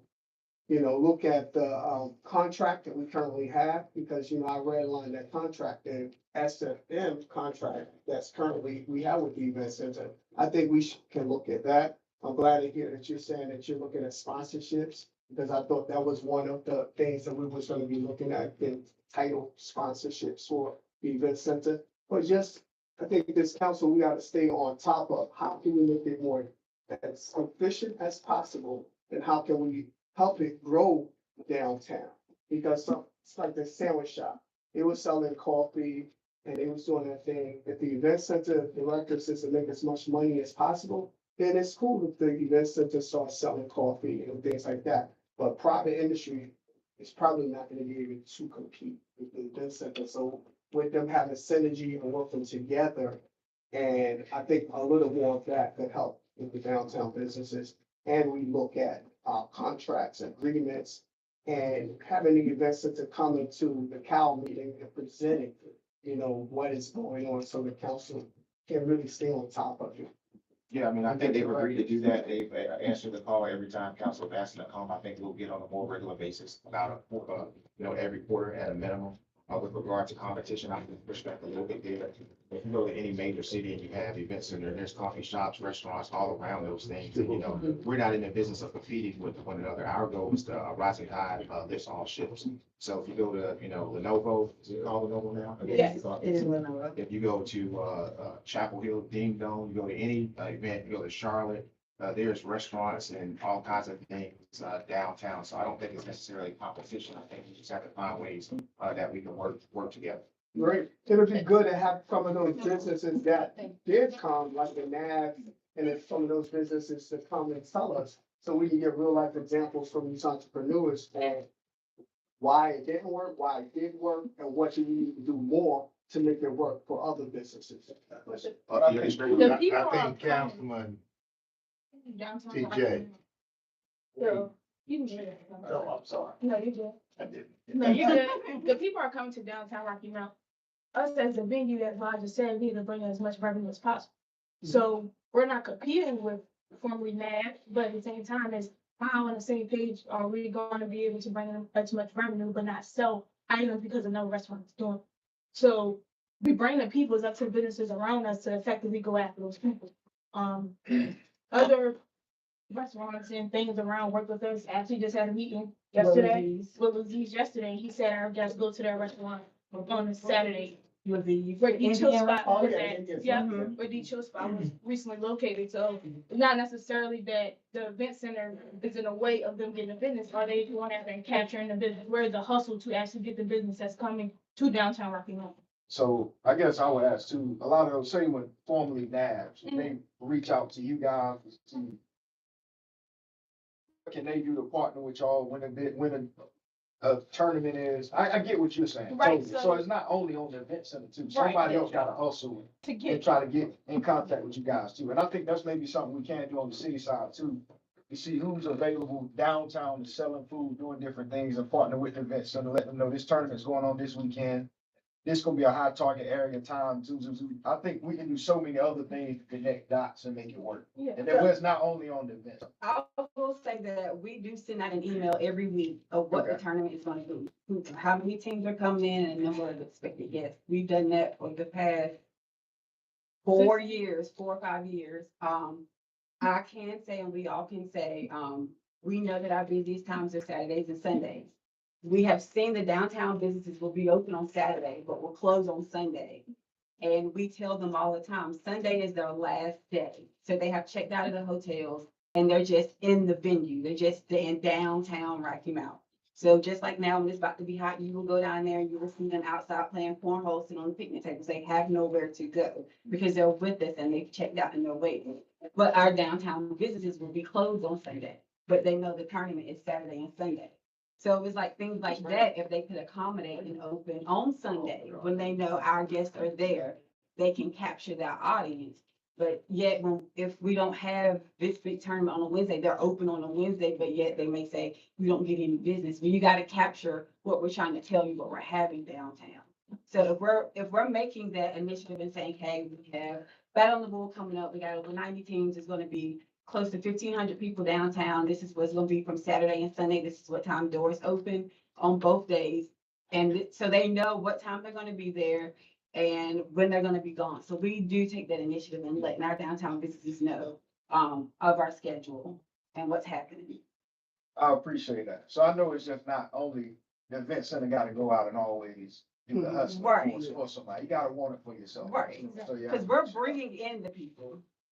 I guess my thing is where's the breakdown between the businesses and the investors? It's not your job to go out and get them customers and tell them how to get their customers. But can we have the synergy and get on the same page if it's elite? For, you know, everyone to get on the same page so it can be successful, because your event feeds off the success of the business and the business feed off of your success. So how can we all get in the same room and tell what's the pros and cons? And, you know, before we lose like another net, so we lose, other businesses, how can we all get in the same room, get on the same page? It's not your job, individual. And is that the downtown manager role, or who role is that to do something like this? Can we move this back to the budget? And I don't disagree with what you're saying, but we need to move this back to, but what I originally was talking about was trying to get closer to the point where we're operational. With no doubt, the event center is bringing people to Rocky Mount. I've been there personally, been there during events. There's tons of people there. What businesses do is that's a whole committee, the whole that we need to have. But you brought up something about, some of our stuff needs to be brought up because it's the people or the equipment. I guess my question, in the cash flow that we're in, do we need to look at temporarily, maybe if it's not in compliance, until we have the money bringing it compliance? We are in They compliance. are in I'm saying compliance. there's certain fees that we can't cut off because those are like monthly things that we have to do to stay in Oh, compliance. okay, I Yes, sir. misunderstood. Yes, I- sir, we are in I- compliance. Yeah, we are in compliance. Okay, because I was gonna say, if there's something like that, then maybe we ought to, you know, cut that off temporarily until we have the money to bring it back. But if that's the case, No, I'm we are glad, in I'm glad to hear that. There's just certain fees that we have to stay up to Okay, date I on got to stay in compliance. My apologies for misunderstanding. Yeah, and if there are no, further questions for I the have answer, I'm sorry. I appreciate all that you all are doing. But our community never fully embraced the event center and the location of the event center. And,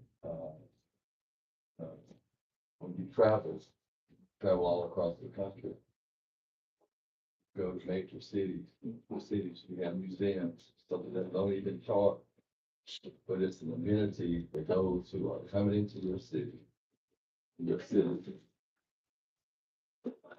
Be able to get educational, experiences, or just cultural experience.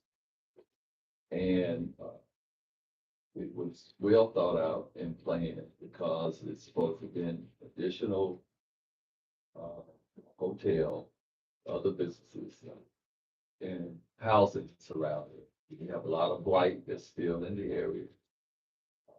Downtown, still have buildings that are neglected. And so it's been a challenge in our community to fully embrace it. And so we see people over the weekend. People are coming to the event center. And I would like to see if one committee of the whole, if we could get hospitality industry and our businesses to come and tell us how important it is that we continue to support the event center. Because without that, I'm quite sure that a lot of these hotels will not make it, because we won't have heads and beds. And so again, it's a challenge. The city has a challenge, but we'll work through it. But to be honest, our community never really fully embraced the event center. So just keep doing what you're doing. And very proud of the event center you all. So, thank you. So it's probably something we can bring up in June. Meeting of the whole. July, you know, I think the public hearing is gonna be, in Oh, June, well, so we. July, Yeah, that's possible, that's something we can do. Yeah, absolutely. I have a question for you. Yes, sir. How are we measuring the economic impact of the event center? We work, like Councilman Knight, and I think Councilmember Doctors talked about, heads and beds. We work with our travel and tourism partners over the county, and they pretty much calculate that. And then the business staff, they keep track of the amount of attendance that they have for each event. And then there's a, certain percent of that that goes to ESCOM and Nash County as far as the number of people. We look at overall business reports, sales tax. So that's how they incorporate the economic impact. Do we know what's the, current, what we projected and how to get back? Yeah, The business staff can get that to you. We can get that to you. yeah, I definitely appreciate, Yeah. The presentation It was. Teresa. yeah, I want to see how we can be, verify it, just that the economic impact, from the investment. You're not gonna be able to verify, you're not gonna verify any economic impact, because a lot of them, I don't, whether It's projection. it's Yeah, the projections, projections. maybe flip, depends on how you look at it. All right, well, if we're good with that, I would like to just How about the naming rights? Because I heard, did I hear you say that sponsorship and naming rights that you're working on? Name right, I'm not working on that. That's something we're gonna come along down the path, but like right now, we're working on like our hotels, working with our hotels and them becoming sponsors and restaurants having advertisement inside of the venue. And how about more entertainment? Because one of the things I heard you say, Mr. Manager, is that you're going up on. We're gonna bring it back to committee. Okay. Yeah, we're gonna bring Gotta it get back. on the budget. Well, on the budget, I was just thinking about the fees and, more events that we could do to bring in more revenue. And one of those things are, concerts. You know, I've seen that just sold out the event center with concerts. How can we get more concerts? We don't have a budget to host concerts. You have to have a budget to be able to bring those acts in. That's not in our budget. So we have somebody, like an event holder, come in and they host those concerts. Yeah, not you doing the concerts. How can we get more promoters? Because what I've seen is promoters come in and be successful. And I think the first time you sold out was with a concert. And I think the event center, I don't know the numbers, but you did well. How can we get more promoters to come in and do more concerts, especially on your off seasons? You said from August to, so August, September, October, because that creates and produce more revenue. So our operation loss won't be as much. Again, I think, she stated it already, but I'll restate it. A lot of those promoters, want advances in fees, and then they do it, and we don't have a budget for that right now. The people that come from, our concerts, the people that want to be here. I do think that that's something that we could evaluate and look at it like the council members, your peer stated, at a committee of the whole. Right. Opportunity. Yeah, but that affects the budget, because I know the guy who did the concert and brought in and sold out the event center. Every promoter doesn't have the budget he has to put on a show in the market that we're in. Yeah. So if you don't have that budget outside of it, putting on the show and paying the rental that we give the promoters to pay, not everybody has that. So yes, New Plan Entertainment does do a good job of putting on shows and selling out the shows, but another promoter may come in and not have as broad of a budget that he has to put on that broad of a show. We have done other shows that are smaller capacity, but if the person don't have the budget to actually afford to put on a show, then we can't work with them too much, because we still have to charge a rental and we have expenses as well to cover that. Concerts alone is a lot of expense because you have security, staffing fees, and other operational fees that you have to put in place to implement those type of things. So if they don't have the budget to put it on, it's hard to do it. Okay, So we come back there, but my last question was, if I could, how do you measure success with events? Like, because I heard you say you're putting on more events. So Charles, I don't mean to cut you off. Yeah, got you. We're gonna bring them back for committee, the whole, we got a long, so thank y'all. Thank you. Have a lot for the event center, so I look forward to y'all coming back. Thank you. Mr. Mayor Pro Tem, the last item that we have, for as far as staffing and departmental is just the city manager's office. After that, I would recommend that we go on a break and come back, and then we can dedicate the afternoon to consistently with the council. Let's roll on. City manager starts on page 48. All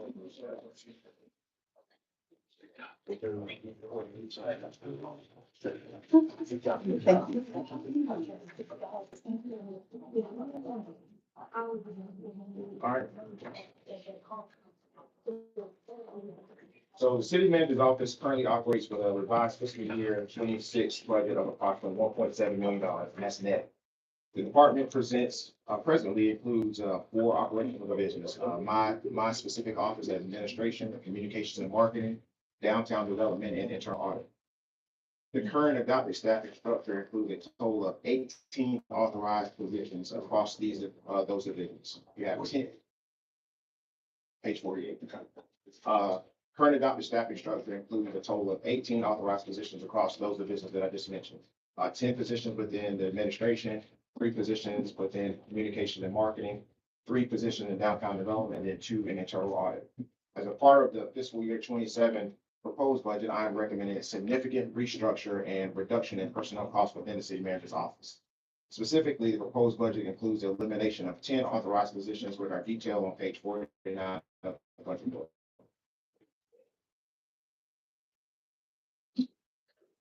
Said recommendation represents more than a 55% reduction in authorizing staffing levels within that department, decreasing positions from 18 to 8. These reductions are intended to generate substantial recurring operational savings for the city while continuing to prioritize core administrative functions and essential service delivery. In addition to staffing reductions, several operational and programmatic reductions were made within downtown development division to further reduce expenditures. All of the smaller grants that we used to have for downtown development have been eliminated, savings of approximately $500,000. The elimination of the downtown office that we discussed just a few days ago, that's a savings of north of $40,000, and then of elimination of the downtown special events funding, which is an additional savings of approximately $22,000. Collectively, these reductions represent significant cost savings and demonstrate a deliberate effort to streamline operations and focus resources on essential functions. Following these reductions, the downtown development division primarily remained responsible for maintaining our accreditation. You know that we are accredited for Main Street, and then supporting some of the existing businesses, as well as assisting prospective businesses and developers interested in investing in downtown. The proposed staffing and operational reductions will lower personnel-related expenditures, including salaries, benefits, retirement contributions, and associated overhead costs. And these recommendations reflect my continued commitment to aligning our Department of Operations with the city's current financial realities and long-term fiscal sustainability. Proposal also demonstrate that executive level departments are participating in the same cost containment efforts as the operational reductions across the citywide organization. While these decisions are difficult, the proposed budget reflects a balanced approach focused on fiscal responsibility, organizational efficiency, and maintaining the city's ability to support core priorities and services. With that, I'll open it up to any questions that you may have about the city manager's office specifically, and answer any questions that you may have for clarification. So after this, we'll go to council consensus, and we can talk about, not just this portion of the budget, but everything to kind of feel what y'all want to find, different funding or make suggestions. that'll be more open format. Yeah, it'll be open format unless we get into details about personnel. We get into details about personnel, then we'd have to go in a closed session. So regarding personnel, I'll save it for closed session, because I have some questions regarding, your budget in the office. Okay. Elimination, some positions and things of that nature. And on that, I probably would recommend we go in closed session first, when we came back, if we'll talk about any personnel. That way, it'll help us in the other portion. That's what we're. Okay, I'm sorry, I went there. Thank you, jumping ahead. So I guess questions for this portion of it, more like personnel, I guess we can go there, recess for lunch. Yeah, if you don't have any questions about operational wise, again, my budget doesn't incorporate a lot of operational stuff. It just has those fundings that were available for downtown, which were eliminated, and support offices for downtown business office were eliminated, but the staff, my recommendation is reduce the downtown office to one staff. So if we, I guess in most, Reconvene at 1 o'clock or thereabouts. that's what I'm, 1 o'clock. So I guess recess is to 1 o'clock. Thank you. I don't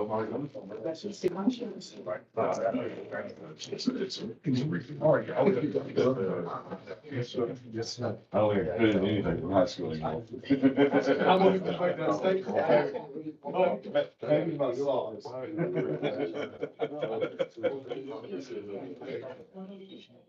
Read right back. You should see what she's made. Oh my God. Sir, sir, sir. Yeah. I don't think I'm gonna come back in with you. I don't mind.